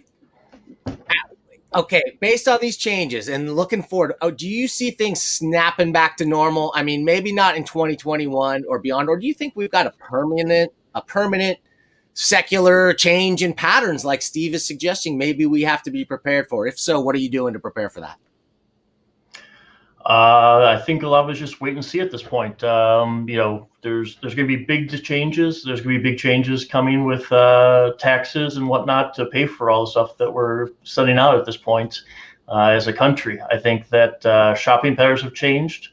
I think that the Amazon and Target and Walmart and all the big guys who want you to be buying stuff online that they can ship from their warehouse without having to distribute it and pay retail spaces are just loving the fact that people are being introduced and forcefully, made to do those things and finding out that they like them. So, I think some of the transitions to online sales and changes to our society are going to be really lasting and would take a 20-year timeline and push it down to 3 years. You've seen the same sort of stuff with online schooling, where, was some of that stuff going to come in 20 years? Sure. But now we need it now. It doesn't work very well, but that timeline has certainly changed. So I don't know that anybody knows exactly what it's going to look like in 6 months' time, but things have certainly been disrupted. And when we all start moving around more freely again, I think that, spending patterns are going to change. And I don't know exactly what that will mean. Yeah, I think you're right. Other industries where it's changed, like in the tech industry, work from home, where it was sort of like actually actively discouraged at many large Silicon Valley companies, now is 100% in vogue and actually mandated by many of them. I think it's going to change the concentration of populations. I think it's going to change the way we work and do business. I want to know from Regan Clem. Regan, what is the number one thing you're going to change for 2021 based on what we've just went through? If anything, obviously you bought a new store, so there's big changes in store. Now is a really good time for you to do a reset. What are you resetting in your expectations, if anything? We've always just tried to be the best brick and mortar store around. So I'm just going to keep trying to be the best brick and mortar store in Fort Wayne, Indiana, and in Lansing, Michigan. I don't know if it changed. Obviously you're always bringing in new products, but we'll always be a place that people can physically come and physically look through comic books or look at whatever it is they're wanting to see. And I think there's always place for that. I don't think if online was going to kill our industry, we would already be dead. And COVID didn't cause online to kill my stores either. We grew. And so I just think, as I told Dan a lot, and I say this to other friends, I don't have an online store, so not an ounce of my energy is focused on how to do better online. And so everything I think about is how can I be better at helping people in my community get into comic books? How can I be better at being this physical store and so I think that pinpoint focus allows us to thrive even in a time when a lot of people weren't. And it's not because I sold a dime online. It was because of brick and mortar sales. Mm-hmm. And so that focus has helped me, and I hope to open more stores. I mean, that's whether it's this year, we got to see where we're at financially after doing the renovations, because that's not going to be cheap, and breaking out walls and license permits, codes, whatever. But I want to create more smaller stores, I think, around my what I would consider hub stores, and maybe circle them with 5 stores 50 miles out in vicinities, maybe smaller 1,000 square foot stores in it. But I don't know. That's my dream. More stores. I can see the dollar signs lighting up in Steve's eyes when you say that too, because when the industry grows and there's more stores, everybody's going to do better, right? The publishers are going to do better, the distributors are going to do better, but really it comes down to you guys, the retailers. Timmy, more stores. Two. You got 2. What's in the future for 2021? Tell us that, and then we're going to go to some viewer chat pretty soon. So tell us what's up for 2021. It's kind of the opposite of what just Regan said. Like I'm so big online that I also really want to grow that. Like I actually want to ask Regan a question real quick. One of the things I realized during the COVID shutdown is I reanalyzed everything of the business, every little detail. And one of the things I really realized is to be the best manager possible, and managing my managers and managing employees. And so I kind of like, a superhero team, wanted to find out everyone's best attributes on my team and figure out where they can grow with the company. And so now I have people who are just strictly online. And Regan, don't you think if you had someone on your team that was just online and they focused online, then you could have your cake and eat it too? You could do what you do, focus on brick and mortar, but then have someone else to grow those online sales. We talk about that. So yeah, maybe that probably will happen, I think. But yeah, we just haven't made it a focus. Tell him, Timmy. He's got walls knocked down, but he's going to hit that soon, and he's going to go like, how can I add a little bit more, get a little more juice out of the lemon, right? And then, but my 2021, I just, every projection I see for the economy the next 6 months is just very, it's a lot of doom and gloom on a lot of things I read. And so my 2 things I'm focusing on is marketing, getting people in my shop safely with their masks on, of course, and making sure they know all the beautiful product that's coming out that we carry. And then, of course, focusing on our online sales, because people, despite these hard times, still have money to spend, and these people don't want to go outside, or maybe they do, but they're just online buyers. And thanks to tools like eBay and Comic Hub, we can get it in. But our biggest online sales, new comics on online sales, people can access, get it mailed to their house or pick up in store. It's great, thanks to Comic Hub. But back issues are so huge right now. I've always been a back issue centric shop since day one when I was a little hallway of the store. And now my 2 shops are, known for its back issues, amongst every other thing we have in our arsenal. But the back issues are huge right now. So when I hear all this thing about Diamond dipping their toes in back issues, I'm like, show me. I'm very interested. There's definitely a lot of logistic questions I have in my head about it. But since back issues are just such on the up and up right now, I think it's very smart for Diamond to get into it. Key issues, back issues, the speculative market's just so big, and to have an outlet through Diamond, it's very appetizing to me. Is anybody else seeing, think that Timmy may be a clone of Steve Geppi from, I can only I've pray. actually thought that before, honestly, Dan. Not to sideline real quick, but I remember being like 16, 17 years old working at a comic shop, and the guy who was very burnt out from the industry working behind the counter was giving me his war stories from the 90s, and he referenced Steve and when he was going on about Diamond and everything and the history of it. And I was like, well, man, if I'm going to own a comic shop one day, I want to look into it. And I read Steve's history and backstory, and it's awesome. So I can only, whoever said the clone thing, I can only pray that that's even a little close.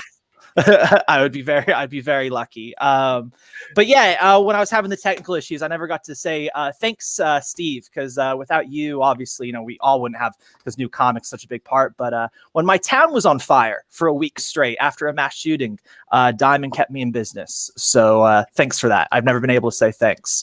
Without that, I would have been really screwed. Yeah, and I had just opened up a second shop, and I had no capital because I had sunk it all in that, and you guys really helped it out. So when the pandemic happened, I knew Diamond was going to help us out. I wasn't one of those doom and gloom guys that, was going to put all my anger out on Diamond saying they weren't going to help us, because you guys have always had my back. I appreciate that, Timmy. That's very kind of you. It's part of our job. It's what we got. We love when people compliment us or thank us for us. It's very much appreciated. We take it to heart. But that you got the industry stood behind us too. Look, I remember when DC first broke the exclusive. At that point, they hadn't cut us off. People were putting up things, we'll wait for Diamond. And I thought, that was a really nice thing for people to say. It was a way of saying, this is my way of thanking you too, because we're always going to have things that aren't perfect between us or we can't do or want to do. But I'm a big believer in now in the future. Thought of a slogan this morning. I'm going to stop whining and concentrate on winning. It's just a couple letters to change that. So if I can keep moving forward inch by inch and not worry about the past, 2020, and you know what? Despite all the negativity of 2020, we're still here. Some stores didn't make it. Yep. Some industries didn't make it.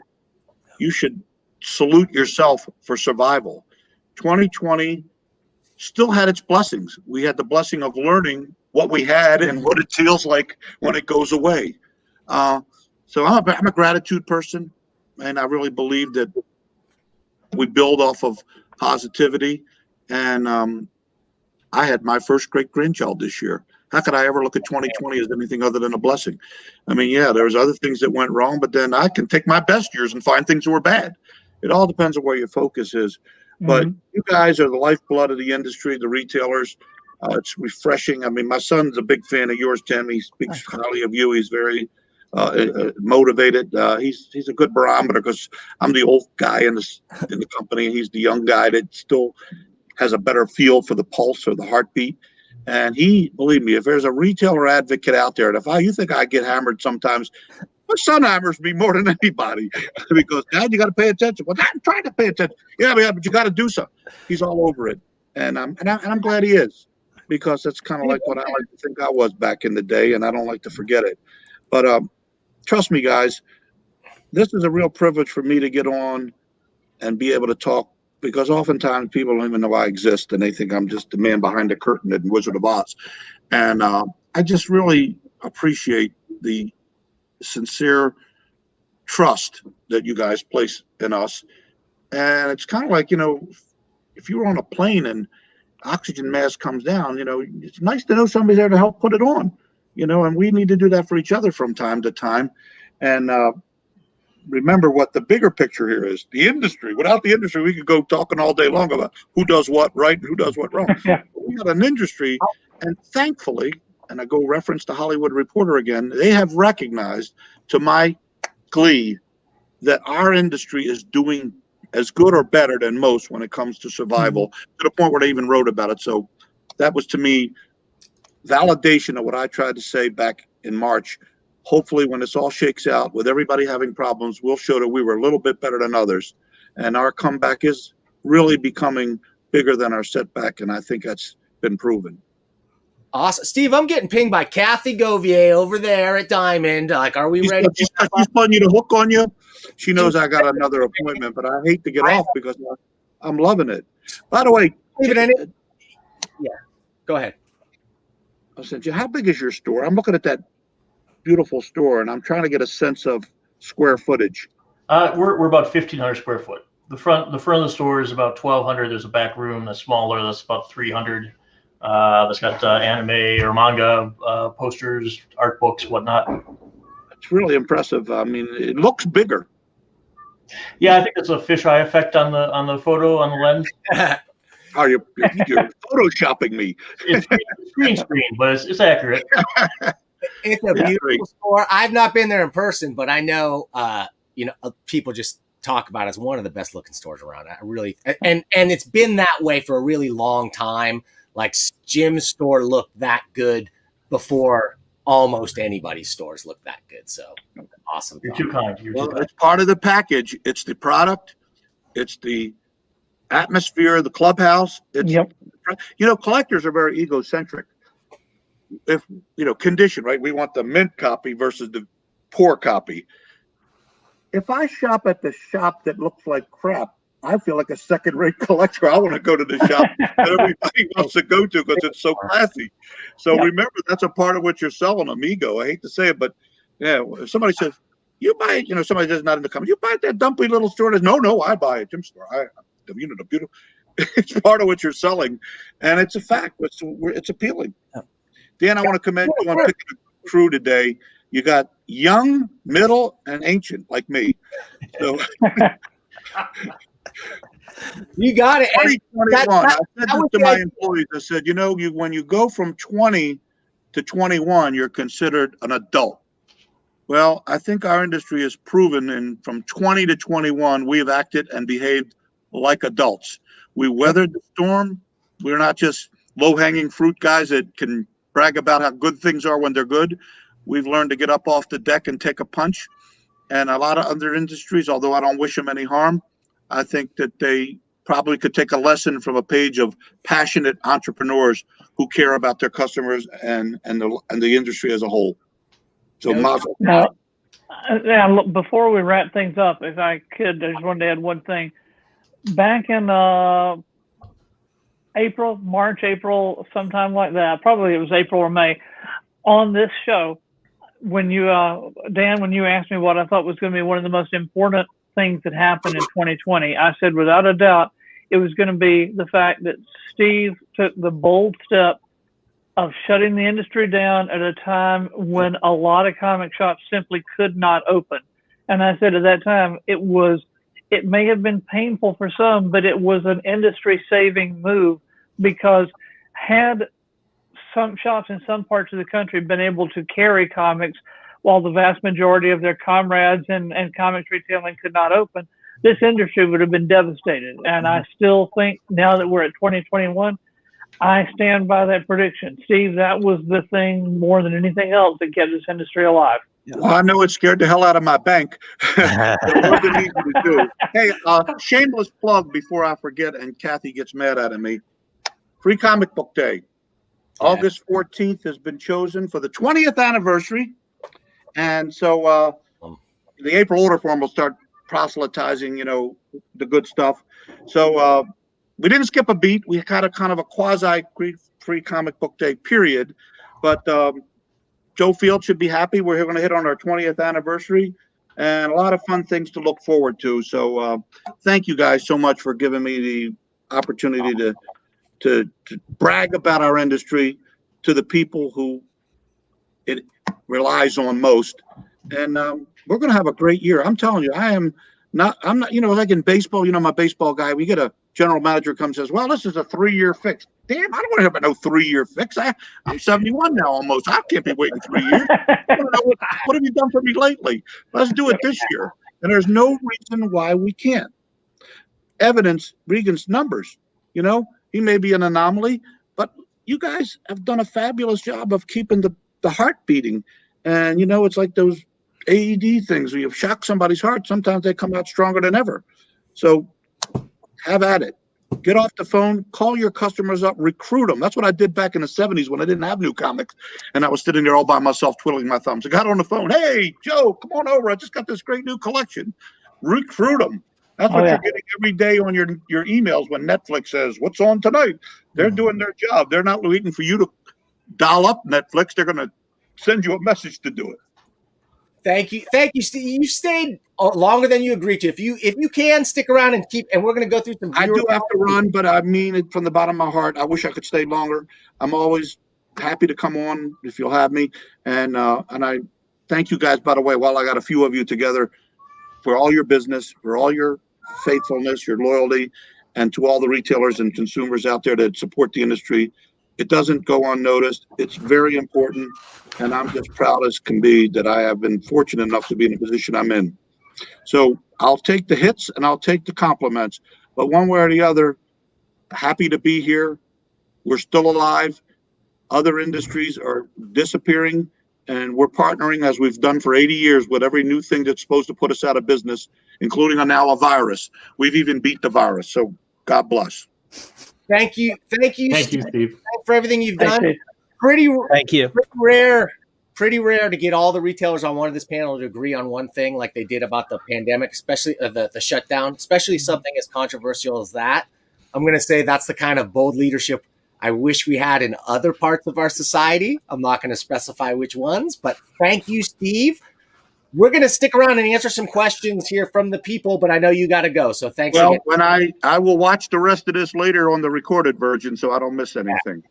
Awesome. Take care, guys. Happy New Year. Go to work. Speaking of 2020, guys, we're going to be and Free Comic Book Day. I got my feelers out to the father of Free Comic Book Day, Joe Field. He's been on this show before. I'm hoping he'll come back in here for a 20-year retrospective and talk about what, unquestionably the single greatest promotion for the comic industry in my lifetime, I'm going to say. Guys, let's do some questions here from the audience, and then we can chit-chat a little bit, and then I got to scram out of here soon. John V said, comics came back stronger after COVID and lockdown. Gotta love it. Brian Garside, owner of Managed Comics, says, we need Diamond to sort people like me with good open data so we can help stores sell more stuff online. We're software people who know comics. Guys, maybe you could tell me how important to you this number is, the order index number. Are you even familiar with it? And do you use it in your ordering? And is that an important number to you? No. Surprised that I found it important. No. I mean, I look at it at times. I'm aware of it. I know it's there. Yeah. It's not an important number to me. The number that's important to me is my sales rank in my store. When my data people generate the list, it tells me what were my top 100 sellers and what books are climbing and what books are falling. And I can look at a chart and see this title has been declining for 7 months in a row. Getting in front of those trends is far more important to me than seeing what stores elsewhere are ordering. Every local market is different. My two shops are 30 minutes apart from each other, and it is just so fascinating to me always, every week when I'm looking at, sales and I'm looking at order numbers and just seeing what is different. And then, I had a manager start 6-7 months ago at one store, and she just presumed that her previous store in LA, the same type of thing would go, no, people love their cover Bs here. They love their cover Cs. And sure enough, she saw the numbers. Yeah, that's right. I think that those kind of comparisons it's a little bit hard to figure out what to order, right? So when you have a small store, you only have a small sample size of the larger customer base. So to get these numbers in aggregate in the industry and be able to compare them to as close to a benchmark title as you're going to get, like a Batman or an Amazing Spider-Man, I think has a lot of advantages, especially for people who don't have the systems like Cliff does and the experience, and B, newer retailers maybe who don't have a backlog of data to be able to do that kind of analysis themselves. Jim, what do you think about that? Do you use that number?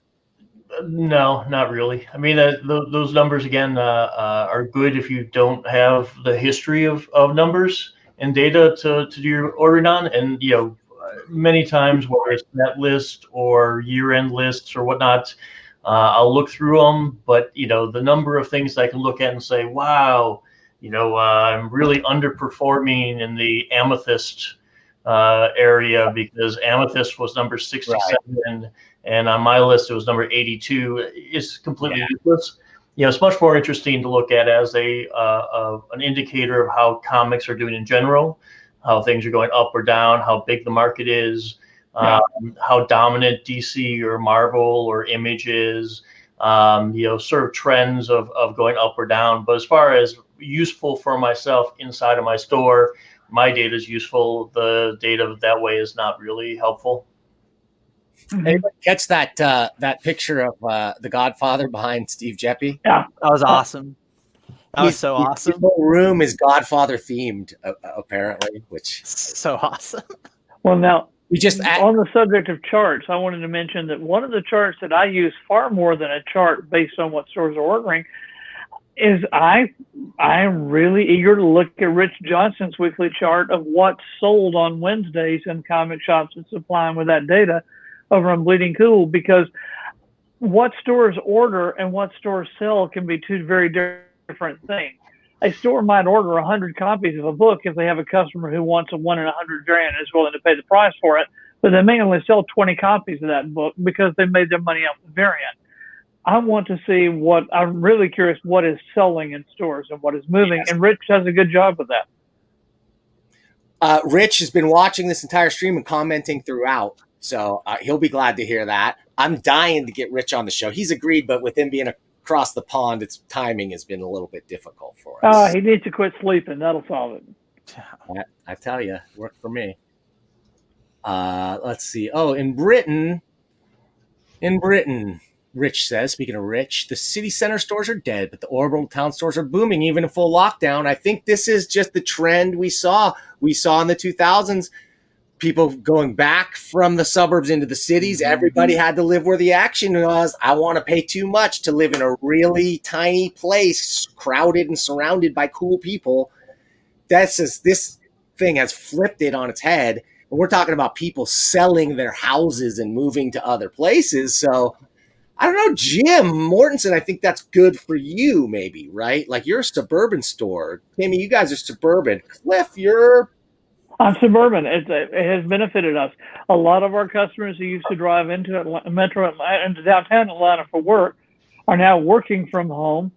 They have more time, and they were still shopping with us, but now it's more convenient for them to come by.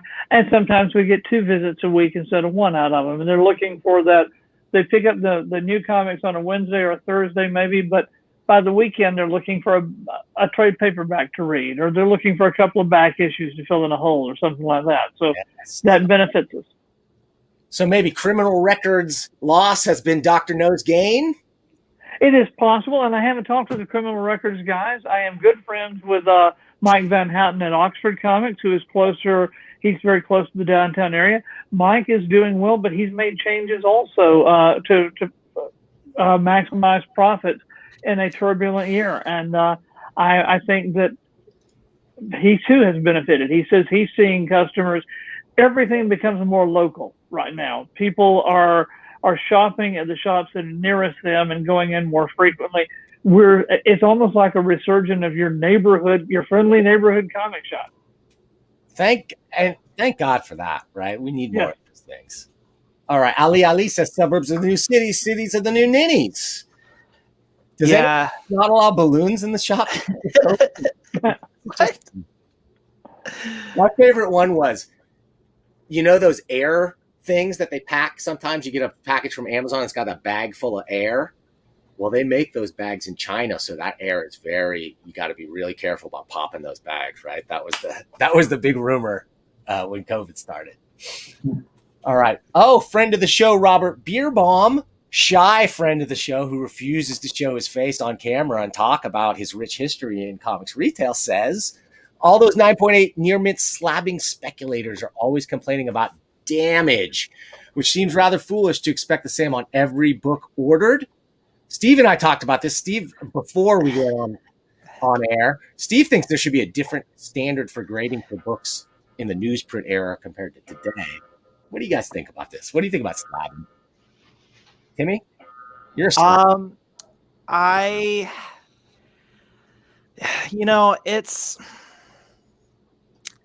It's hard, man. Complicating it more and more is just like, it just makes me like brain dead just thinking about it. I mean, we just got in last week two first appearance of Hawkeyes, Tales of Suspense, and they're both 3.5, but one was off-white pages and one was off-white to white pages. And I did a $25 difference because that's what GPA showed me. And that made people's brains explode when they saw that, but they're both 3.5. Shouldn't they be the same price? And it's like, no. And that made people, like, in the comments of the social media post, say that grading now needs to reflect that, and there should be 3.6s or 7s. And no, let's just not overcomplicate it. Let's just keep it as is, please. I don't think it's ever going to happen. I don't think they're ever going to change the scale. I don't think they're ever going to add things to it. I think it's biting off more than anyone can chew, and I think it's a needless headache. Cliff Biggers, you're known to take a slab and crack it wide open. I know that. Do that very frequently. I have an active distaste of slabbed books, as both a retailer and as a collector, and I've only kept a couple of books slabbed in my personal collection, and that's books that I purchased as a signature series book and already had an open copy of it. Otherwise, the slab is meaningless to me. What's your preference read? I always thought that, it takes away a lot of the subjectivity and the arguing about grading to have a neutral third party. I think that's it. Well, except for the fact the neutral third party is incompetent and biased. You can take the same book, crack it open, and resubmit it to them. We have watched one customer get a range of 3 points on a book. He got a book to go from a 6 to a 9. He cracked it open, put $10 into pressing the book, and sent it back, and came back with a 9. There was no reason the book deserved a 6. It should have been a 7.5 at least. But the absurdity of the grading underscored to him. And Chuck Rosansky made a brilliant point one time. He took a number of graded books, opened them, put a slip of paper in there that told people what the grades were, and then asked the professional graders to tell him which was the 8.5, which was the 9, and which was the 9.2. And they could not identify the numbers correctly. They couldn't tell the difference because it was all arbitrary. It was all a capricious grade. I have seen them severely undergrade recent books because they think everything should be perfect. I've seen them severely overgrade older books. The range is absurd. I understand for people buying through mail order in particular, the grade is some guarantee, but I also find the quality of photos on eBay and on sites like mycomicshop.com to be superb. I've never been disappointed in a book that I have purchased from my own collection from my comic shop, and I've only bought one graded book from them in history, and that was a signed book. Regan, what about you, man? You dealing the slab stuff? Yeah, this made me check to see if my shipment got graded yet. It hadn't. So, we have so many diverse types of collectors, and surprise, Dan, I got a positive take on it all. Who am I to tell somebody they need to collect the way that I want to collect? I'm more like Cliff. I hate slabs. But I love selling a slab.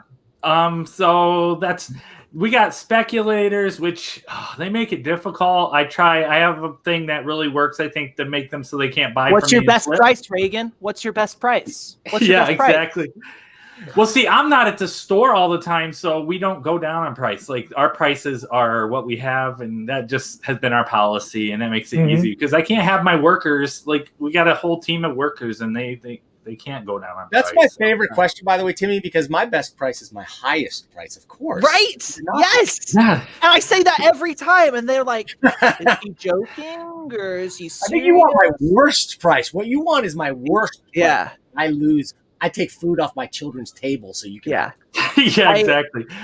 my favorite is when they're trying to sell me something and we spend 20, 30 minutes negotiating this deal, and then they decide they don't want it. And then they're like, well, can I come back? I'm like, no, my rate's going to be different. You wasted my time. So I'm going to reflect that in my offer of when you come back. And they're like, wait, really? I'm like, yes, really. And so then when he come back a week later, and then they're shocked that I'm offering a lower price. And it's like, buddy, I'm a man of my word.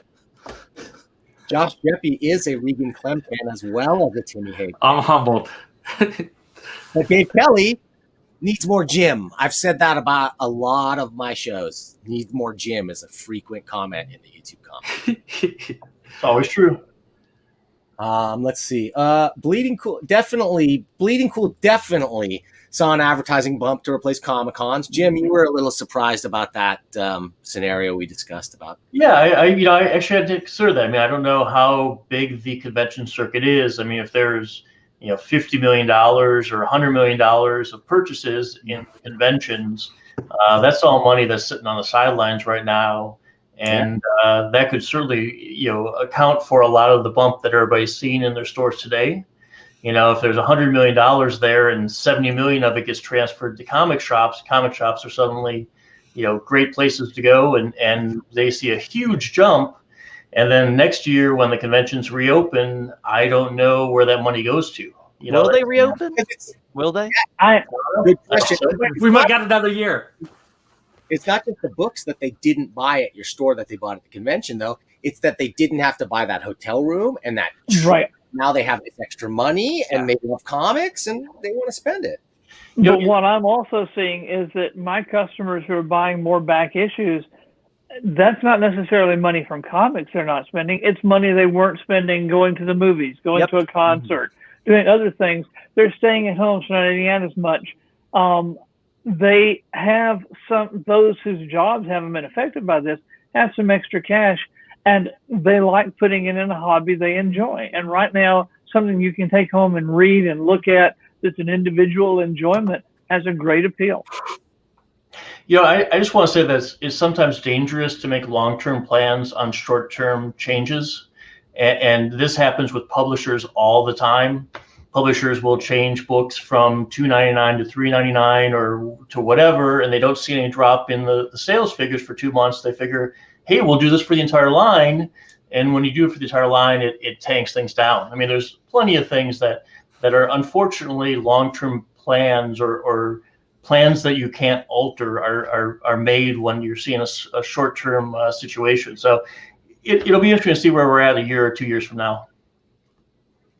Randy Siplin says, LOL. And Timmy, he was LOLing about you not being able to connect to our stream. You are. I know. I read a comment saying I'm a boomer in or I'm a millennial in a boomer's sheep clothing or whatever. I love that. That tickled me good. That tickled me real good. That was great. Oh, man. Yeah. Friend of the show, John Jackson Miller, said, thank you, Steve. Expected that was probably the case. Talking about the order index number. Because JJ was one of the guys who's like, man, this number, we used to get this number and we stopped getting it a few months ago. And honestly, I didn't realize how important it was. I guess less for ordering for you guys, as you said, but like when you look historically back at the numbers and you're able to determine, this is the only way to really determine like print run numbers of certain issues. Like it's really hard otherwise to see how much it actually sold that month. So did they drop it when they lost Batman? Because Batman was the basis these days for it, wasn't it? Well, that's my theory. Is they switched to Amazing Spider-Man from Amazing Spider-Man to Batman when Marvel left. And then that happened all the way through 2020. Then pandemic hit, and they stopped giving that number. So because I can see that. Go ahead, Cliff. Oh, I think they also stopped giving that number because a significant portion of the top 100 selling titles simply disappeared. So the charts all became far more arbitrary as a result.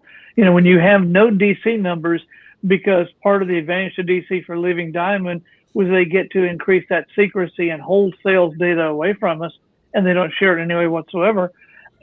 All the other numbers become a little bit more meaningless because you have pulled out such a large part of the industry. But they're not having numbers. Sorry. They're not having those numbers available because they think that is just short-sighted and silly and stupid to not give. I do think it hurts the hindsight, the history more, because we're all about reading the tea leaves and predicting the future. So we just don't. The history, I love it, but I don't know how effective that helps my moment right now of ordering High Republic this week. Concerns, yeah, those are different concerns. Yeah. Saying like it helps on the retail side for ordering, especially for those who don't have the data. Right. But it also, on the collectability side and the historical side, he can legitimately go back and say, look, they only printed like this many of this, or they printed 10 times the number of Amazing Spider-Man. So this book is really not that rare anyway. Although New Mutants 98 is really expensive and it had so many made. I'm amazed at how some of these books have value these days, but they're old like us. I think it's demand. Well, it's like Bleeding Cool just commented, there's no shortage now of key books and stuff to speculate on. I made the joke to one of my employees. It's kind of like the Wild West of back issues now, because that junky collection of 90s stuff that you would have, been charging the person to look at for wasting your time. Now you don't know what, people care about in that junky box. It's kind of great in a way, but it's also like, oh, great, now I have to look through this 90s box of junk just to be sure. So it's interesting. Hey, Morty, what do you think about this, man? You mentioned you are firmly in the Hibbsian camp, the Hibbsian model of stores. It's front list. It's not back issues. It's not collectible stuff at all. Any thoughts about bringing that back, shifting a focus a little more towards collectibles, back issues, et cetera, that have better margins? I don't have the expertise. I don't have the knowledge base. I don't have the inventory. I don't have the knowledge of all those things turned over. So if we did it, it would be a matter of hiring people or bringing on an investor or somebody who does that aspect of things. I don't think trying to ramp it up with my understanding and abilities is a good idea in any sense of the term. There's plenty of money to be made of people who just want to read stuff. And right now, even with Scholastic book fairs being closed, there's people are being spun out into the areas that we can make money on. I think counterintuitively, we just need to wait until comics cool off a little bit and we'll be fine. In the sense that right now, what I do or what Brian does is being taken over by Target and Walmart and all of those guys. And our industry is just too successful that makes it so that there are much bigger players eating our lunch right now. And once that taps down and once there's 3 bad Marvel movies and some of that air comes out of it, and we're no longer the hot segment in those other areas, my shop will be fine. Okay, maybe. I like what Steve had to say about that stuff too. I thought that was pretty interesting. I think that the market, the thing is, it's very much like Steve was saying, and like what's his face, Warren Buffett said this, right? Warren Buffett, when he buys a business, he likes to look at a business that has a big moat, right? Some sort of differentiator between them and their competitors that a competitor cannot easily copy, right? So if your only differentiator is discount, that is not a moat.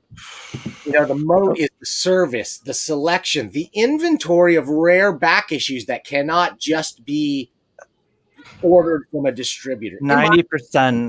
90% of all discount shops just look the same. It literally translates to everything in their business. When you're a big discount store, you don't pay your employees a living wage, so they don't care about behind the counter. They don't care about you as a customer. All the walls of the stores are going to be white. They're going to have promo posters from 6 years ago because nobody cares, because the owner does not see the business as something bringing him money, so he doesn't give them attention. Every day he's eating peanut butter sandwiches for lunch because he cannot afford something from you in a fast food restaurant, because he is giving away 20 to 25% of his profit because he thinks he will make it up in volume. Spoiler alert, if he was going to make it up in volume, he'd have more than one crummy store. Sorry, I'm a really big anti-discounter guy. Sorry. It's just all these guys who think that it's just the way of the business and it's what makes them successful. They don't take a look at their own shop. They don't take a look in the mirror, and they don't see what they're doing wrong. And they are hurting the industry. I think retailers like that hurt the industry more than any distributor that those retailers claim are hurting them. So many guys just don't take a look in the mirror. Right. No, I've seen over the 38 years I've owned a store, and then 5 years before that working as comics manager for another store, I've seen so many of what a lot of people in the industry have referred to as leech stores open up. These are discount stores that open within a mile of an established store that's doing well, under the idea that if we open up and discount 20, 25, 30, 35, 40%, we can leech all of their business, and we just exist as a parasite off their store. The leech stores don't survive because they quickly learned that that price isn't the only reason that people shop, and that they're not going to pull enough business away to stay open. And if they don't have the profit margin to reinvest and the smarts to reinvest that back into their business to make their store better and keep improving it, it's inevitable they're going to fail. Yeah. I have to go to work. Sorry, guys. I got to get going. Nice seeing you, Timmy. Buddy, we're wrapping Likewise. up soon. Thanks, Timmy. Timmy's got to go. He's going to go take some computer lessons. He's going to get it. Okay, we're almost done here, guys. I'm sorry I've kept you a long time, but this is just so fun for me. Steve and Paul L. saved the comics industry. Paul Levitz saved the comics industry in '95 when ultimately stupid, arrogant Wall Street then owners Marvel tried for monopoly on their stuff, and they bought Heroes World. 2 years later, Marvel came to Steve, hat in hand, asking him to save them. Will that happen with DC? Will DC return to Diamond? I ask you, Cliff Biggers. I certainly hope so, because it's the most foolish move. I don't know that it will, because I am not convinced the decision to leave Diamond was a decision to move to a different print distributor. Just as much, I think it was more a decision to make an interim move towards a plan away from print entirely. So I think DC was far more likely to move out of print than they are to move back to Diamond. I hope I'm proven wrong. Okay. Jim Mortensen, will DC Comics return to Diamond? I like with Cliff. I would love to see that happen. It would make things much easier for all of us involved. I don't know all of the reasons why DC chose to leave. And if it was merely a matter of competition, I think they would come back eventually. But I imagine there are plenty of things behind the scenes that we're not aware of, and that we may never be aware of, that are going to have bridges burnt that will never be able to be crossed again. So I think they're gone forever. I don't think they're going to abandon print, but they may change their policies or their print to emphasize different aspects of things. Regan Clem, same question. Will DC Comics return to Diamond Comic Distributors? I don't know enough of the inside. Yeah, like Jim said, there's stuff that happened probably. The thing I like, though, is my DC numbers are up the last few months. Are your guys's? I haven't looked at that closely, to be honest with you. I can tell you. And I'm thinking the next 3 months are going to be good, too. So I'm looking forward to see what they have April, May, June. Because, I'm happy to have the numbers be up. It would be interesting to see. I will have to say that while we ordered heavily for the shelves on Future State, my pre-orders for Future State were dismal. They were significantly down for every comparable. Flash was half, Future State Flash is half of Flash. Future State Batman is half of Batman. Now, as some of the news gets out about first appearances, and as speculator sites start thrashing these books over and over again as the investment books, I'll see people coming in to buy them. And we have a lot of readers who aren't subscribers. We are a strong off-the-shelf store, which is why I invested heavily in those books anyway. But our initial response has been concerning. Yeah. Okay, we'll guys. see what happens. It's January, February is a tough time of the year, no matter what. And replacing all of our books with books that folks aren't necessarily jazzed about is going to be very dire for a lot of shops. So we'll see what happens. And I think the loss of twice, a monthly Batman rather than a twice monthly Batman takes a lot of profit out of this industry. A monthly detective as opposed to a twice monthly detective there were a lot of those books that were generating a lot of profits twice monthly that are now going to be half as profitable. This is true, but I'm going to go all John McLaughlin and say you guys are all wrong. DC Comics will return to Diamond Comics distributors within calendar year 2021, or they will cease publishing their characters and license them out to the highest bidder. That is my prediction for 2021, fellas. And my other prediction is we got to get out of here because, man, we went way over time. I really got to go. I appreciate you guys so much. This panel was fantastic. I mean, I know a lot of retailers.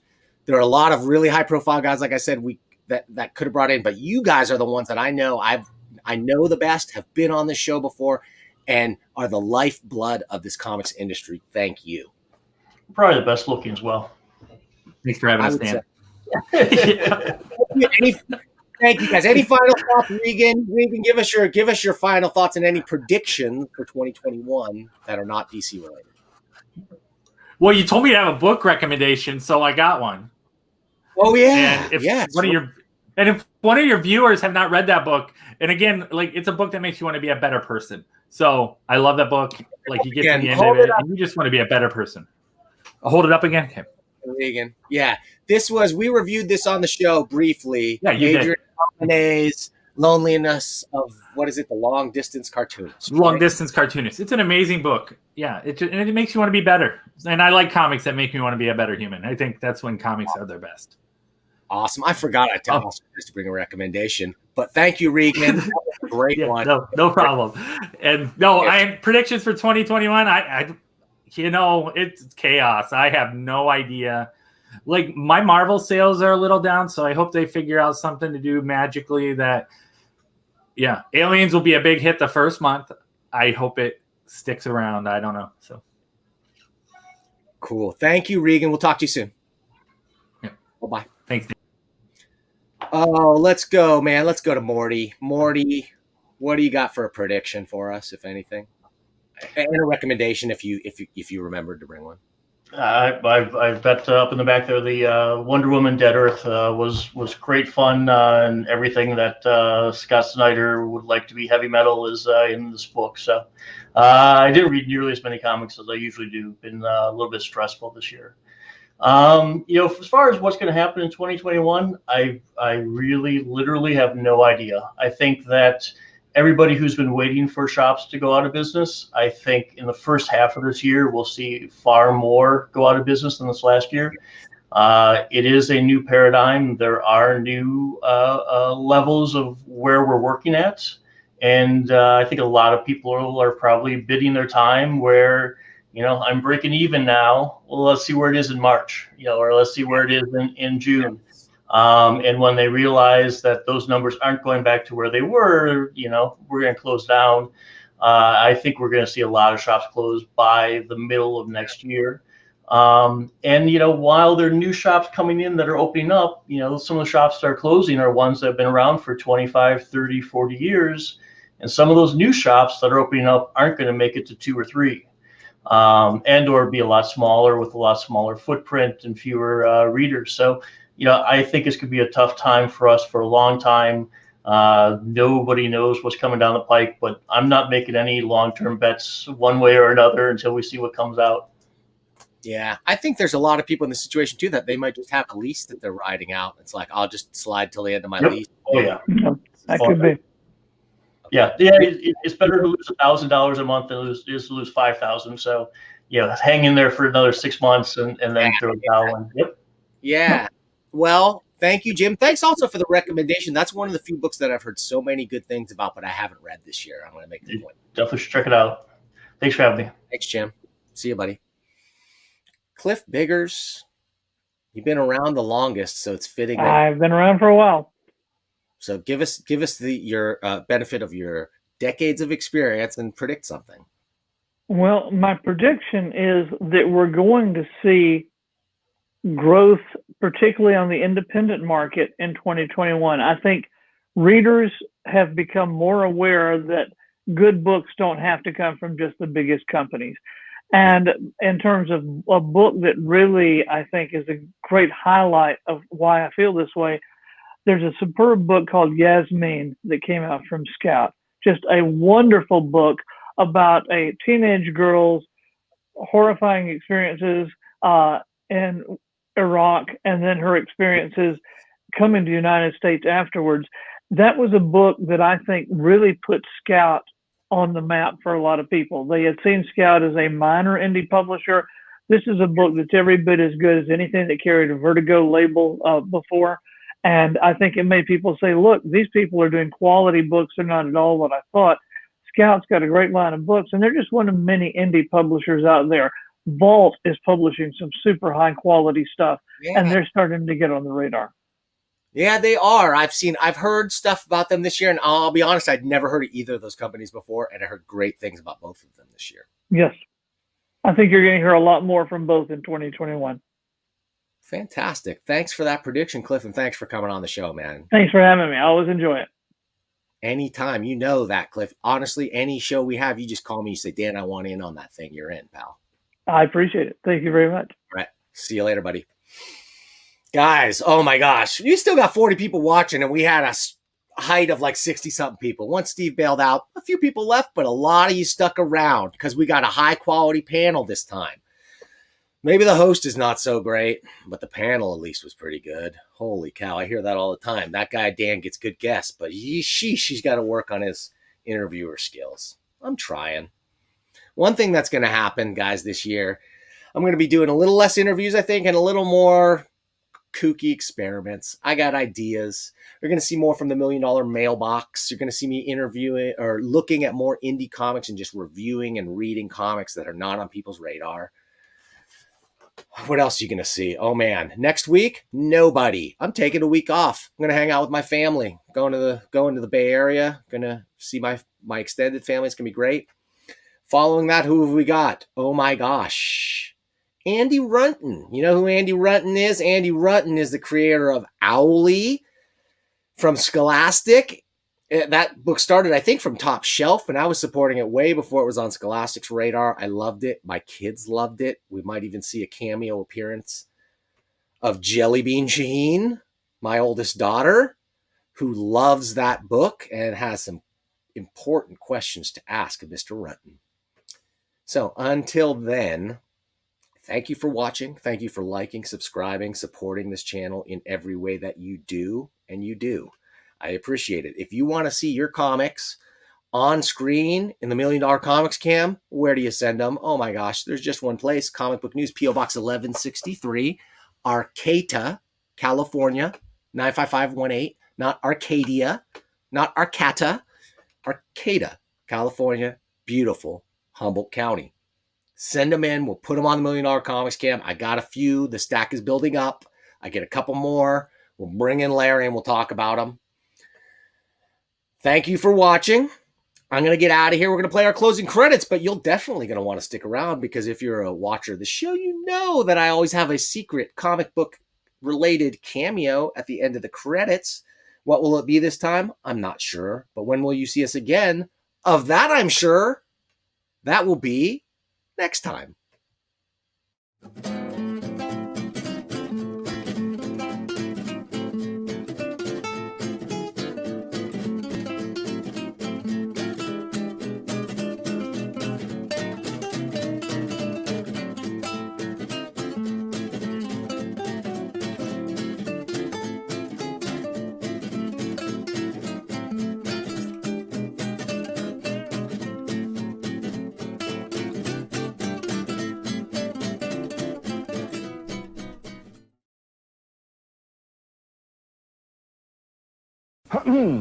May I introduce you to Donald Duck, orange juice. It's just come west with a superbly refreshing flavor of oranges selectively blended. Donald Duck captures that flavor in your grocer's dairy case, among the fresh produce, and in the frozen juices section. All the quality and good taste that is Donald Duck. That's delicious.